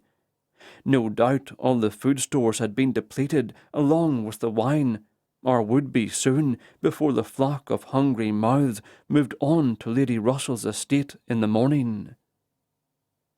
Farther down the hallway, and deeper into shadow, a wee bit of moisture made the stone floor damp, and the edge of one of his boots scraped loudly before he could stop it. He froze in place and listened. He imagined someone watching and waiting for him to move again, then waited a bit longer still. Nothing. He didn't dare call out, determined to give Norley no warning, but that meant checking every nook and cranny without a light to hand. So he sent a swift and brief prayer to God that the lass would make some sort of noise, because he had no sense, one way or another, that Mercy Kellaway was nearby. In fact, he was sick with fear that he searched in vain, that Norley was much more cleverer than Connor imagined, and that the poor lass was fighting for her life somewhere in the house above him, where he was supposed to be looking. "Please, God, forgive me for disdaining a noble deed. If I can be useful just once, let it be now." But God was silent. Mercy came alert in an instant. The darkness surrounding her was thick with dried spices and the smell of rotting wood. The stone floor beneath her hands was cold and unyielding. Silently, she got to her feet and felt for a wall to help her define the space she'd been left in. She found a wall, square stones, cold but clean. She had to expend effort to keep the image of a crypt from her mind. It took a moment to quiet her panicked breathing in order to listen for others in the room with her, but when she heard nothing, she continued. 3 walls, a 4th with a large door, the top half of which was made of bars. It was locked. If Norley were near, she had no doubt there would be light. He didn't seem the sort to inconvenience himself much, even if it meant tormenting her further. But was she truly alone? They'd been in the basement well below the kitchens. He'd told her no one would hear her scream, but then he'd stopped her from screaming. Had he lied? If she screamed now, would someone above be able to hear? Or would the chaos of the party drown her out? Did she dare try? Or was Norley waiting to punish her again? Her face ached from the blow she'd taken. Another assault might do worse than just render her unconscious. Pugilists died from such strikes, did they not? The distinct scrape of a shoe echoed in the darkness beyond the door. She wasn't alone after all, but why didn't he come for her? Was he finished with her, intending to leave her there to die and rot? Or did he merely mean to frighten the wits out of her? Had he left some guard to watch over her while he joined Louis and the others in searching the grounds for her? Or would anyone realize she was missing? The Scot would, but would he know to worry? Either way, she would not cry out for help, at least not yet. But now she had another problem. Norley was on to her. He'd either seen through her pleasant mask, or he'd overheard her conversation with Connor in the orchard. But either way, her plans meant nothing now. Revenge was lost to her. And if she didn't find a way out of her little prison, Norley would have the blood of another Kellaway on his hands. Oh yes, he would have no choice but to kill her now. She had new sins to lay at his feet, and judging by the looks on the faces of Lord Ashmore and his friends, she would find sympathetic ears if she ever found her freedom. Norley could never risk that. Whoever was out there in the shadows was silent again, and silent she would be as well, while she tried to think of what to do when that door opened again.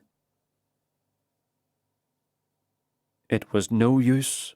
The lass had to be in another part of the house, or even out of the county for all Connor knew. Chapter 20. Connor made his way back to the main chamber that seemed slightly brighter than before, since his eyes had adjusted to the darker halls. But after a pause, he realized the room was getting brighter. Someone was coming down the stairs with additional light. He hurried back into the hallway, ducked around a wall, and listened. With the place picked clean, there was little reason for servants to be coming below. The hallway lit with the progression of the intruder, steady steps of someone who wasn't worried about being followed, had to be a servant after all. The light moved away again down the corridor, and Connor stepped out, planning to hurry back up the stairs without anyone the wiser. But it wasn't a servant moving deeper into the cellars. It was a tall gentleman in black, brown hair, shiny boots, and a swagger he recognised. Norley. Mercy saw the glow of light before she heard the footsteps. She hastened to the floor and the pose in which she'd awakened. After a few deep breaths, she hoped to relax enough to still appear unconscious. "It's no use, Miss Kellaway. When I left you, you were much closer to the centre of the room, but I do applaud you for trying." The coward stood outside the door and held up a lantern to shed light through the bars. If he'd only come inside to check on her, she would have attacked him, gotten her fingers into his eyes, and bitten him hard enough that his own screams might have brought people running. But no. "You are probably right to give up hope," he said, as she rose to a seated position. "I ordered a carriage for Miss Kellaway so she could return to Atherton Hall. Then I helped a lady inside. If your Scot goes looking for you, it will take hours to get to Lady Russell's, search for you, and then return here. By then, I'm afraid it will be too late for you." His eyes lit with delight while he slid the end of a pistol through the bars and rested it on the wood, watching her face all the while. So just to be contrary, she moved closer instead of away, resting the backs of her legs against the table in the centre of the room. There was also a barrel sitting at the far end, and above it a noose dangled from the rafters. She folded her arms and tilted her head as if none of it bothered her. She was simply bored, waiting for someone to let her out so she could seek her bed. The delight in Norley's eyes dimmed. She smiled. His chin wrinkled like that of a small child about to have a tantrum, but his face cleared again, as if he'd changed back into an adult once more. "I was almost hoping the fool would think to come look down here, so I could set up a nice little drama for the servants to find in the morning. I'm sure you can guess what they would infer. A spurned Scotsman tries to force himself on a respectable Englishwoman. She shoots him, then, mortified, she hangs herself rather than face the gossip that will ensue, and will ensure that she is never welcomed back to society again." And just where did I get the rope? Or learn how to tie a noose? "Ah, but ropes are often found lying about, my dear, and apparently noose-tying is a family talent, and despair a family trait. Of course, Denny had no such skills either. I had to tie it for him, and he carried on so loudly he could barely hear me." Norley rolled his eyes. "You would have been pleased how he wept over failing his poor sister." Mercy choked back a combination of bile and tears, unwilling to let Norley see how his words broke her heart and turned her stomach. "How do you suppose you will compel me to stand on a barrel?"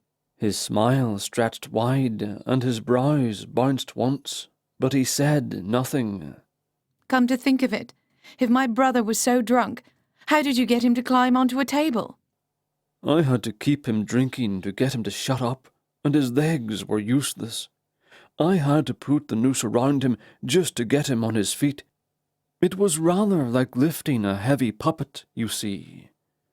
His gaze veered away from her, and he stopped speaking, as if watching himself murder her brother all over again.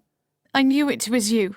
That Denny would never have done such a thing, no matter what you'd driven him to." Norley's attention snapped back. "Oh, come now, I can't take all the credit. Your brother hurried to his own ruin willingly enough, so determined to prove he was worthy of my company, determined to be a gentleman of means with endless pockets and a remarkable capacity for expensive indulgences." "Taught to revere monstrous ways by the monster himself." Those brows jumped again, but he didn't deny it. I fear I have grown too tired to drag this out any further, my dear. Without the Scot here to complete the picture, you'll just have to hang yourself and let the world speculate. I can't wait to see how you will make me do it. Yes, I'll admit I'm a wee curious myself. Connor appeared in the circle of light behind Norley, and the way the latter stiffened, Mercy suspected he had a sharp blade pressed against his back. "Oh, how nice," Norley said, lifting the end of his pistol into the air and releasing it into Connor's hand. "You have arrived just in time for our little drama." "Aye, there is about to be a dramatic death scene, my lord, but I'm afraid it'll be your own." He reached carefully around the man's other side, and with the blade of his dagger lifted the handle of the lantern and eased it out of the other man's grasp and hung it in on the wall behind. Norley chuckled and grinned at Mercy, his brows bouncing again suspiciously. She hurried to the door, but stayed well out of his reach. Connor, do not trust the man. Stay well back. "Look, aye, just within spitting distance." He pressed his back against the far side of the hallway and pointed Norley's gun on him. "Unlock the door." "No." Connor grinned to one side. "Last chance." Norley turned and leaned back against the door, folded his arms and shrugged. "I need her contained, for the moment." Connor gave the hammer one last tug and straightened his arm, aiming directly at Norley's chest. "As it happens, what ye needed was to repent for your sins, but you're too—" Whatever the Scot was about to say was cut off by the sound of another gun being cocked. Mercy stepped to the side and saw one of the larger servants standing 5 feet away with his pistol trained on Connor's ear. "Lower your weapon," he said coolly. Connor laughed and disobeyed. "You're assuming I have something more to live for than this man's death, aye, and you'd be wrong. But if you'd like to lower your weapon, and may let his lordship live." "Shoot him," Norley said casually. "He hasn't got murder in his eyes. Sorry, Mr. Grey, but you haven't." He looked at his henchman. "I said, shoot him." Connor's chin lowered, his eyes narrowed, and Mercy watched his finger tighten around the trigger, but still he did not fire. Why didn't he fire? The servant looked completely capable of murder. In fact, the report of the pistol was deafening in such tight quarters, and as Connor's body flew to the left, she caught a whiff of the gunpowder. Chapter 21. No, no, no, no. He can't be dead. He can't. Connor! But no matter how she screamed, the man didn't move. She couldn't see the side of his face. It had landed in shadow, but she knew the gun had been pointed at his head. He lay on his side, his broad shoulder blocking her view, his legs as lifeless as a doll's. He might have been grazed, she told herself, but she knew better. Norley had stolen another love from her life, for no matter how long that life might last, she would think of Connor Grey as the man she should have embraced with all her heart. A humble man, a man willing to do anything for her, a man ultimately incapable of killing another, no matter how badly that man needed killing. She'd been wrong to think it sufficient to ruin Norley's life. Ashmore, Connor, all of them had been right to assume she would kill the snake, because that was precisely what she should have done, what she had to do now. She lunged for him through the bars, but he moved away too quickly, and she was left grasping for air. I will kill you for this.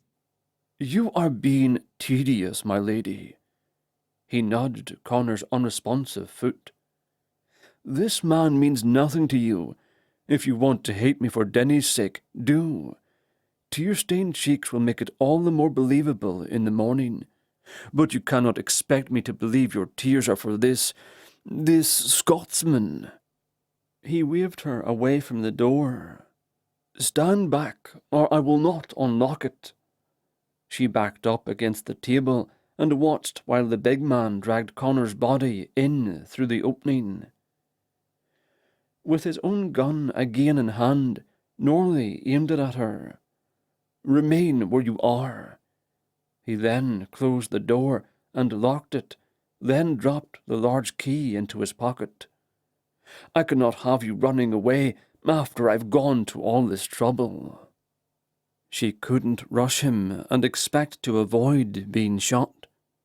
She had to live long enough to kill a man. Dying next to Connor would do no good at all, though at the moment she wanted nothing more than to lie down next to him and will him back to life. Norley nodded at the servant. "Sam here is going to help you up onto the table. From there you can step on the barrel." I have a better idea. Let Sam climb on the table and step onto the barrel. Norley smiled, and the look in his eye, combined with the light slashing across his face, turned Mercy's blood cold with dread. "You do as you're told, Miss Kellaway, and I promise to leave Louis Condiff alone. You know this will end badly for you, so if you accept your fate, you have my word that Condiff will not be touched." The threat surprised her. He obviously thought that she and her cousin were much closer than they were. Louis is no fool. I have no doubt he can fend for himself. And besides, 3 deaths in one family would raise suspicion. Louis is an honourable man. He wouldn't hesitate to stand up for your honour, would he? And I promise you, I have never fought fair. Norley painted a clear picture for her with little effort, but the picture he hadn't intended to paint was that of himself using such tactics on Denny. And in a drunken stupor her brother would have believed all of it.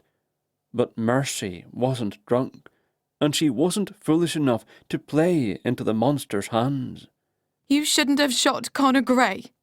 She ignored the threat of the gun and walked around Norley to Connor's body. She was temptingly close to that pocket and the key within, and her mind rushed to a plan. If you would have threatened him, I might have obliged. She bent over and stroked the side of Connor's still warm face, then swung around and grabbed the hem of Norley's coat. He was so surprised he only sought to pull his garment from her grasp, and she had the key before he realized what she was about. She pushed him away and hurried for the door, but froze when she heard the click of the pistol. "You will be dead before you can turn the key," he growled. She stuck her arm through the bars and turned to smile at him. I had no intention of unlocking the door. She hurled the key down the hallway where a servant might be able to find it easily in the morning, then pulled her arm back inside the room and brushed her hands together. Norley stomped to the door and looked through the bars. "Damn you!" And though he'd obviously deduced it for himself, she pointed out his dilemma. If they find lifeless bodies in the morning, they will find you here as well. And I am certain Lord Ashmore and his friends will have some difficult questions for you. He raised the gun as if he meant to bring it down on her head, and she stepped back quickly. "Get me the noose," he growled. "We will drag her up, just like I did with her brother."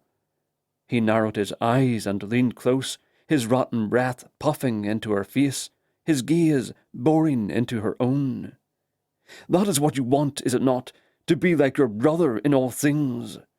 I believe it was you who wished to be like Denny. Isn't that why you killed him? Out of jealousy? Norley said nothing, but his nostrils flared, which told her how right she was. She jumped when the noose dropped around her neck, but it tightened quickly before she could get her hands between the prickly rope and her neck. A tug from behind pulled her off balance, but by the time she flung her arms out to catch herself, the tension was gone, and the rope hung slack at her back. She took a quick step to the side to put more distance between herself and the two dangerous men, but the servant was rushing toward the wall, where his head slammed against the hard surface. Connor stood under his own power and held one of the man's arms in both hands, having propelled him into the wall. When the fellow lay still on the ground, he flung the heavy arm away from him and faced Norley. Mercy still couldn't see the side of his face, but what she could see of him made her heart leap in her chest. Steady on his feet, his face flushed with colour, he was beautiful. Norley laughed with gusto, because he still held a gun. "Mr. Grey," he said, "how convenient. Did you hear Miss Kellaway admit only a moment ago that if I threatened you, she would do what I say?" He dissolved into laughter again, but the point of his gun, now aimed at the Scot, never wavered. Chapter 22. It was terribly awkward, wanting to rush into Connor's arms, but forced to stand her ground because of the gun raised between them. "You should know that we are locked in. I threw the key away." Connor nodded. "So I heard, but what I need you to do is move back and stay back while I dispose of this man." Norley chuckled. "Did that first shot affect your sight, or had you not noticed I still hold the only weapon here? Did it escape your notice that I cannae be killed? Come now, I'm hardly surprised that a servant was a poor shot." Connor held out a small silver ball. "Not so poor as you think." "Amusing." Norley shrugged and tilted his head to the side. "Shall we, my dear? I'm afraid you'll have to climb onto the table without help now, and when you get to the edge, you'll have to toss the rope over the beam." "Pay him no mind, lass. He cannae harm me." Mercy prayed for inspiration, for some clever ploy that would keep Connor alive. She wouldn't even care if Norley got away. Revenge no longer mattered. But she'd been given a second chance, and she would do whatever she could to keep the brave man from ending in a puddle on the floor. "I will do it," she blurted, and stepped toward Norley. "just as soon as you can prove that Connor will not be harmed. Can you prove that?" "Nay, lass, get back. Dinna listen to him. Ye cannot trust his word, and I'll be damned in hell for eternity before I'll allow ye to put a noose around your own neck." "I'm sorry to interrupt." A new voice caught their attention. Norley turned to the side and backed toward the barrel, swinging the point of his gun between Connor and the door, where a head of white blonde hair stood out in the darkness. The handsome Viscount Forsgreen, future Duke of Rochester, stood, with a large pistol trained on Norley. "Admit it, Lord Grey, you've never been so happy to see an Englishman before. Am I right?" "That depends, your grace. Do you have the key?" Norley moved toward the door. "Thank goodness you've come, your grace. I heard the woman scream and came to her aid, but it seems as if these two have been plotting to kill me. Apparently she blames me for her brother's suicide, and they lured me." "We've been listening for a long time, Rupert." Norley turned his head sharply. "We?" The large form of Lord Ashmore separated itself from the shadows and stepped to the side of the door as Viscount Forgreen swung it open. Norley recoiled and tossed his gun on the floor, his eyes flashing, his face pale in the lantern's light. "You and Harcourt failed to return to the veranda, so Northwick went after him, and Ash and I came looking for you." The Earl collected the gun and tucked it into his pocket. "We made the mistake of starting with the upper floors.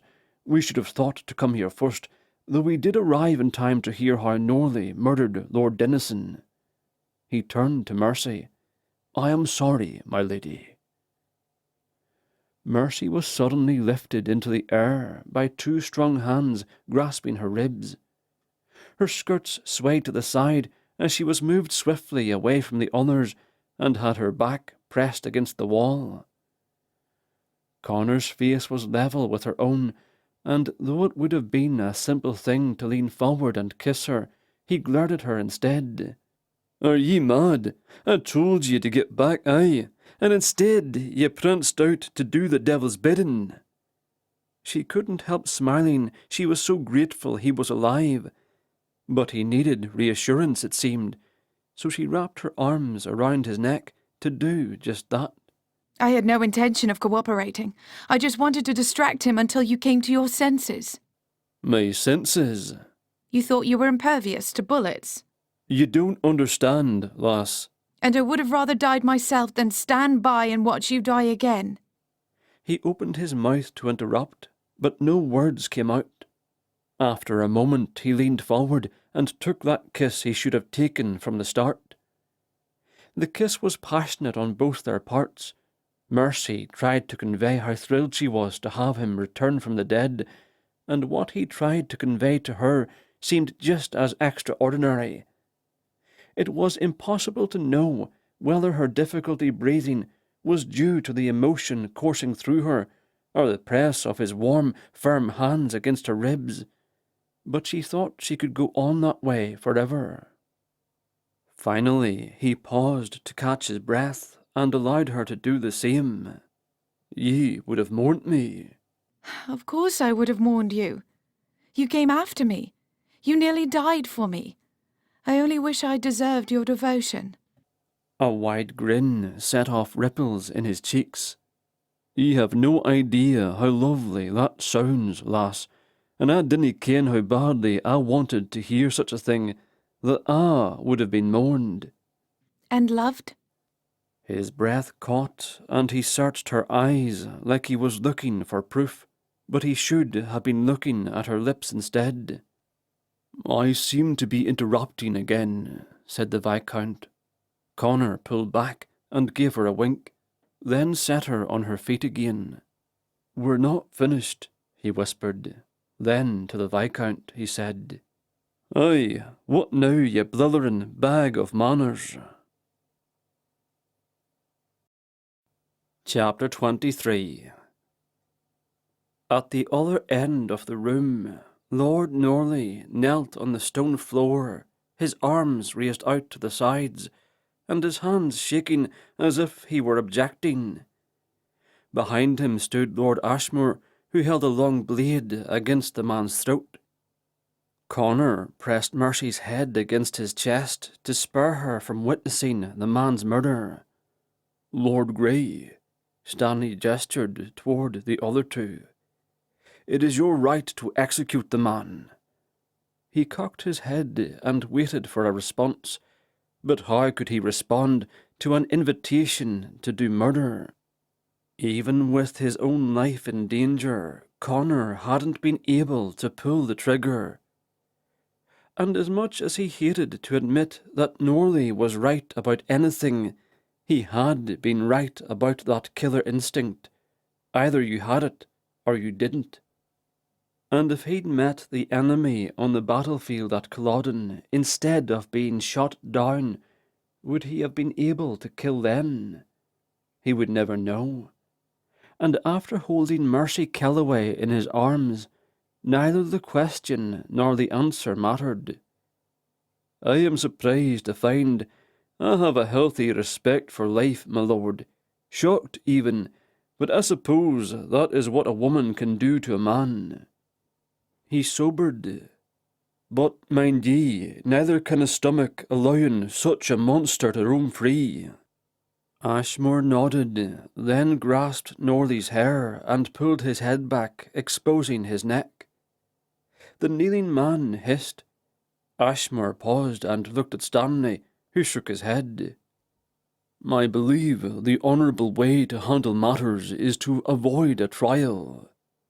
The Viscount bent over Norley. Lord Grey will challenge you to a duel, of course. Connor shook his head. Did you not hear me, man? I've just said I cannot take his life. Don't take this the wrong way, but I have wished to have killed an Englishman more times than I can possibly count, but... Stanley waved his ruffled sleeve impatiently. Of course, for Miss Kellaway's sake, you should immediately board a coach to Gretna Green. What say you? That is... There was nothing for it. He had no other excuse to offer. He would have to tell him his dilemma, so he turned to Mercy first. Will ye wait for me at the top of the steps, my love? I must work something out with these fellows first, and then I'll hurry to your side, aye. You need not marry me, sir. Bite your tongue, lass, and wait at the top of the stairs. She nodded and finally left the cell, and he was finally able to breathe freely, with some distance between her and Norley. He moved to the table and sat on it while he wondered what to tell the two who had come to their rescue. He owed them the truth, but he didn't think they could handle much of it. In the end, he settled for the important detail. I'm afraid the devil will be coming for me before another day is out. Stanley frowned. The devil? At least neither of them laughed, and Norley, afraid for his life, remained silent. Aye, he'll be coming for his due. You see, I've a grave debt to pay that's not to do with money. Stanley cocked his head. You're ill? Connor shook his head. It's the wee hours now. Let's say I've been enjoying a reprieve from past sins, and by evening that reprieve will end. Jail. The gallows. Ashmore's deep voice echoed eerily. Still, he couldn't lie. When my time is up, I'll no longer be among the living. A drawn-out silence followed. Finally, Stanley sighed. But you do have a day. Part of one, perhaps. I might be collected at any moment. The man nodded. So you must go now. Take her away from here. Give her your name, if there's time. My name comes with nothing. And when you are gone, she can return to London. Between the four of us, we will see she has what she needs. She has nothing, and I won't have her. Stanley waved his hand again. She can eventually marry. Remarry.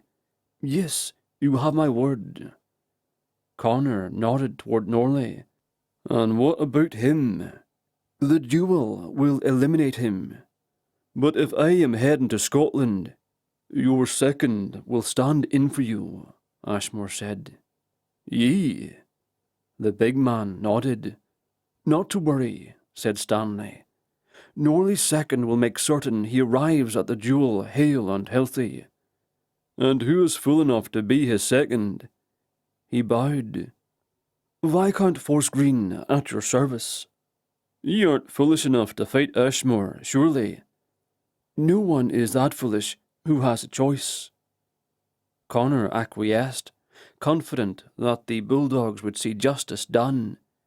He looked at Norley. I challenge ye. Did ye hear that, Norley? I'm calling you out.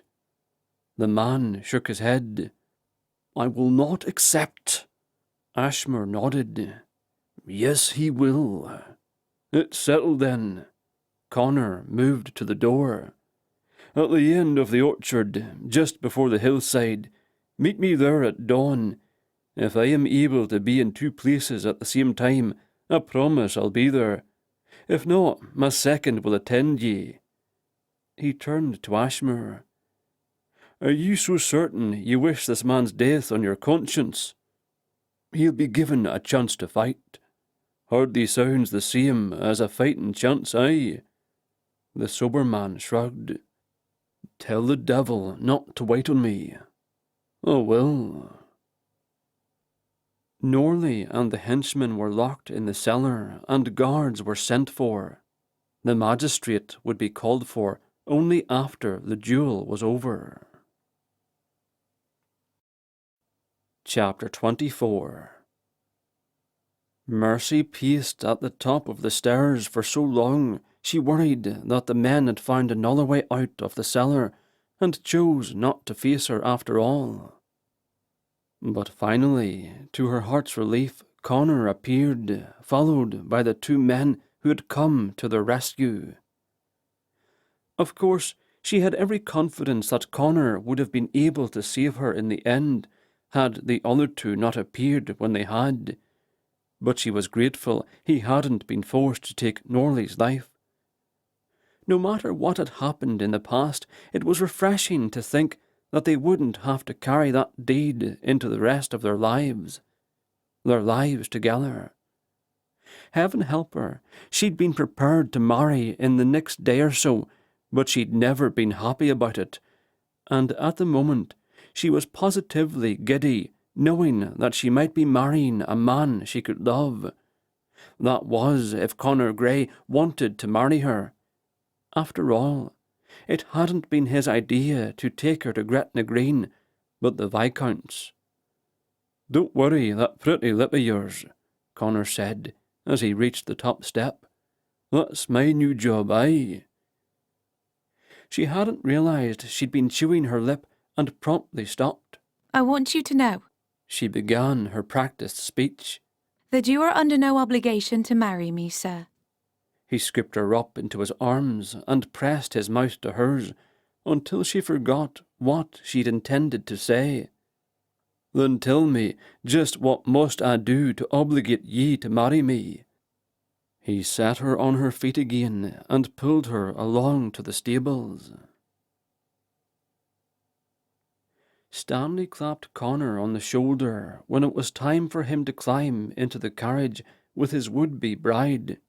"Don't forget to tell her the rest, that if she finds herself alone in the world, for whatever reason, she has 4 friends at the ready." Harcourt and Norfolk had joined them, and they, along with Ashmore, gave a solemn nod. Mercy opened the window and put a hand on the Viscount's arm. "Why are you doing this?" "For him." He nodded at Connor. "What has he done for you?" "Kept his promise to us."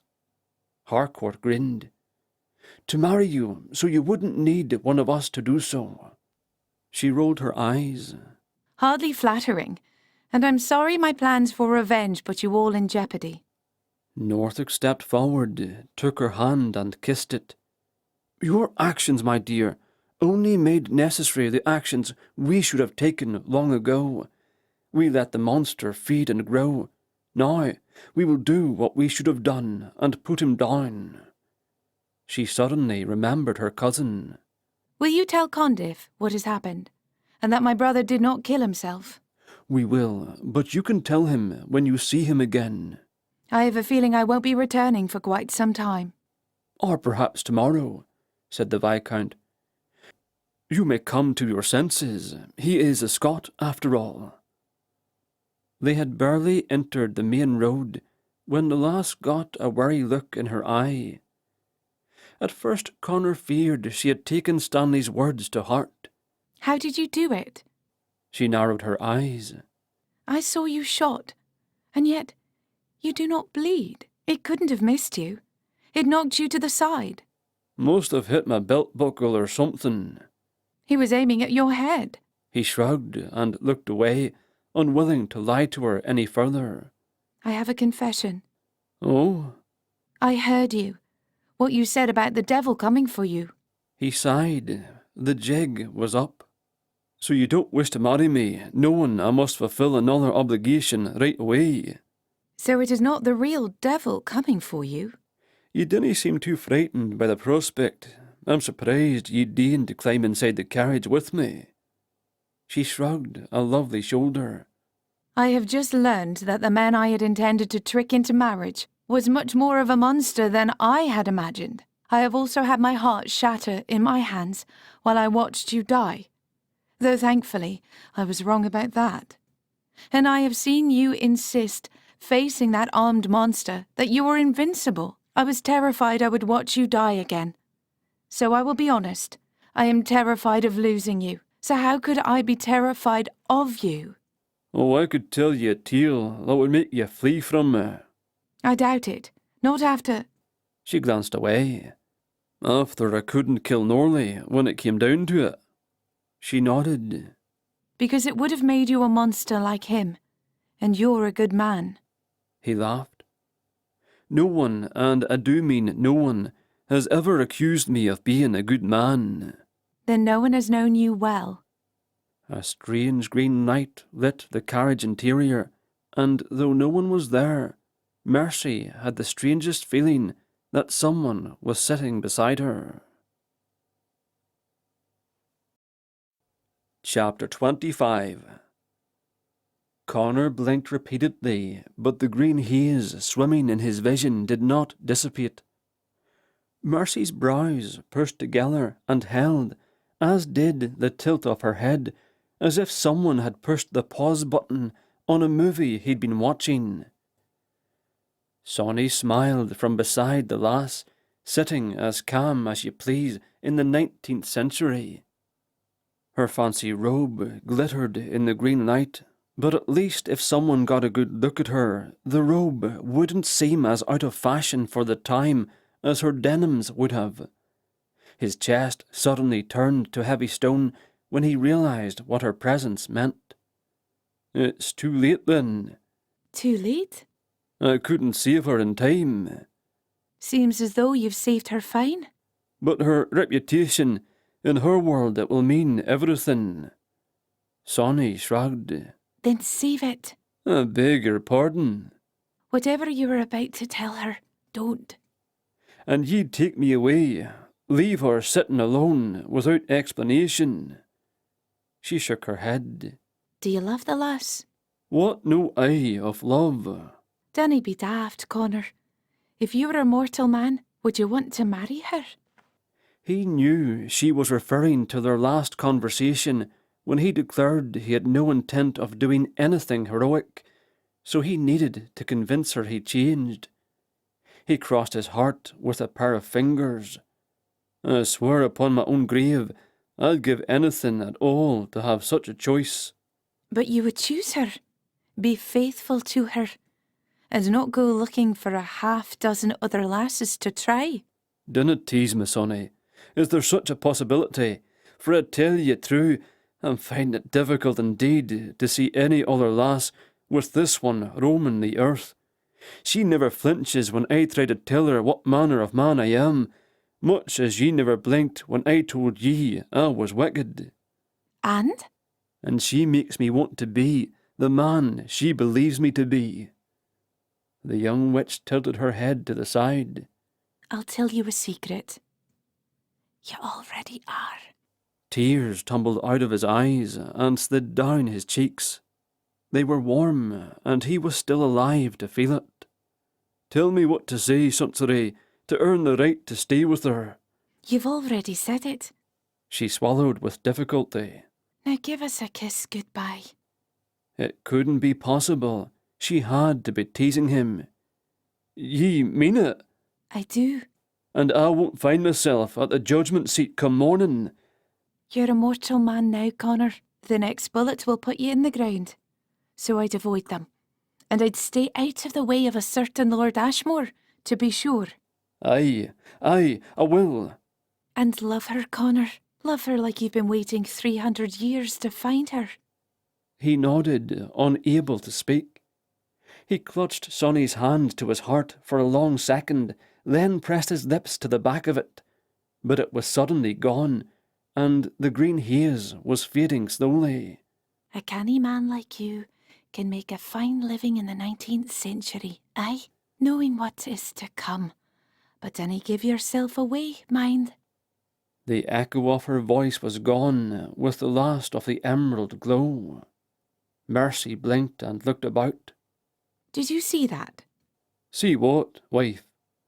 She frowned. A green light. And I am not your wife.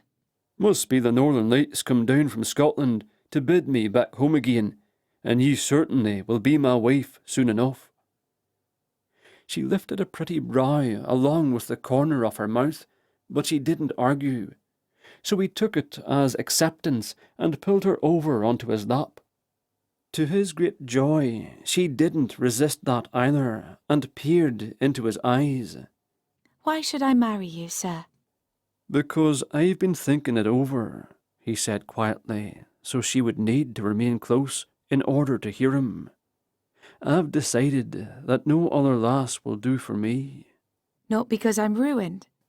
He shook his head and kept his gaze steady. It's not out of pity. He denied that too. You wouldn't be offering out of obligation to the 4 kings.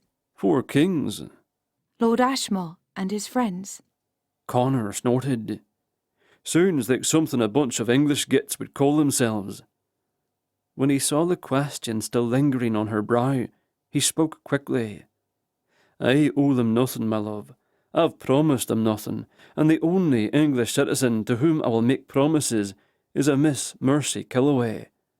For her loving spirit has won all the loyalty of my own, and I will hold her near until the day I die." "She must be quite something, to have won you over in such little time." He nodded, closed his eyes, and revelled in the feeling of her gentle fingers as they caressed his forehead and pushed a straggling bit of hair away from his face to tuck it behind his ear. An endearing move he'd never experienced before. And he held his breath, wishing he could force time to hold still for a wee while, worried he might forget the sensation of being cherished. Imagine it, Connor Gray, cherished. When he opened his eyes, he saw the worry had returned to her brow. "What ails ye, lass?" She smiled sadly. "You act as if—" "Worry not, Mercy. Just because I'm new to love doesn't mean I'll be bad at it, aye." "Love?" "Look, aye, I love ye." He pressed a kiss to the back of her hand. "And if you'll accept a non-repentant smuggler to husband, I promise to find honourable means to support us." "And you won't be gone tomorrow?" "Those plans have changed." "And what inspired you to change them?" "Those northern lights, lass. Those northern lights." Epilogue. After a long and gloriously solitary winter, where it was best to stay inside by a warm fire with one's handsome new husband, it was pleasant to head south again. Connor laid a hand atop Mercy's where it rested on her growing belly. "He won't be surprised. You've already written to him enough, and your belly's not so large as he'll notice, aye." "Still." She blushed and turned to look out the window. Her cousin had gushed with repentance and remorse when he'd learned of Denny's murder, and he'd begged her to come home and let him see her again, to beg her forgiveness in person. He'd even offered to allow her and her new husband to live at Hedby, but Connor wanted to raise their family in Scotland, and she couldn't blame him. Thanks to the snow in the Highlands, travel hadn't been wise until a week ago, especially for a woman in her condition. As a husband and provider, Connor had already proven himself, and they expected to fare very well in the future. He predicted more trouble in France, and had convinced some wealthy Scottish lairds to invest in a great deal of French wine. And when war did break out, prices would soar. As it happened, his smuggling skills had come in handy in his new ventures, and the lairds trusted him. And as they returned to England, it was in their own coach. Mercy's sense of smell had become so acute that she knew they were nearing Hedby long before she noticed familiar roads.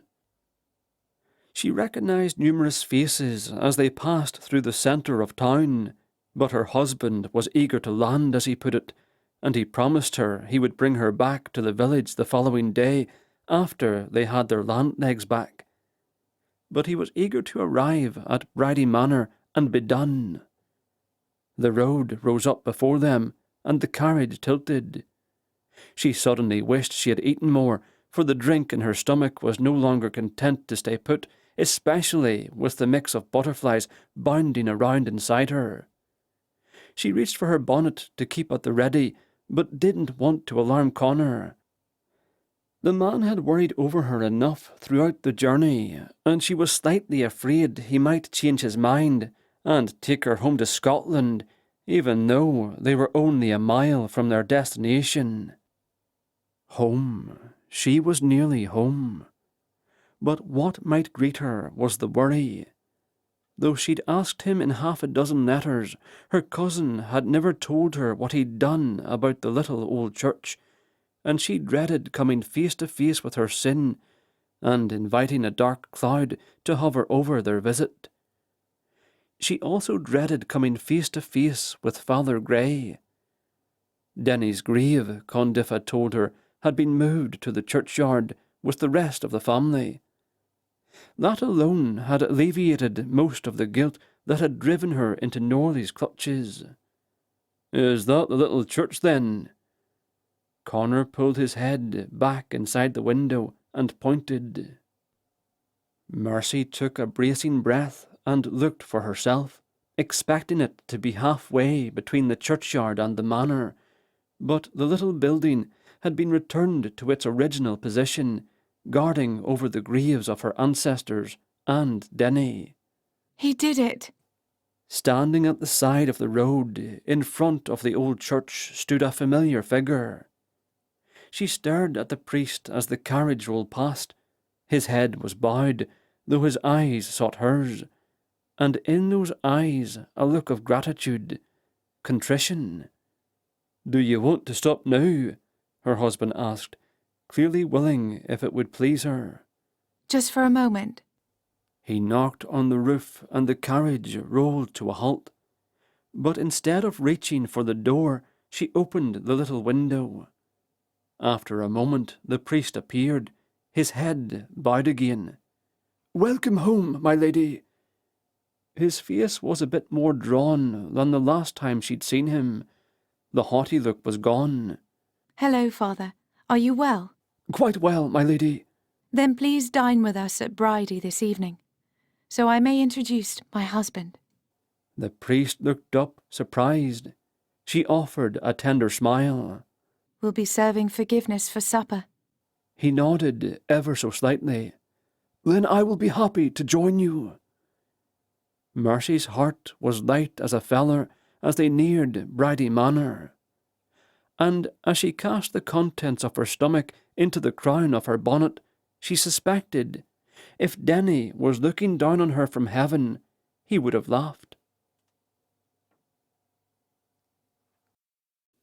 This has been Connor, The Ghosts of Culloden Moor, Book 20, written by L. Muir, narrated by Andrew McDermott and Jen McGurk.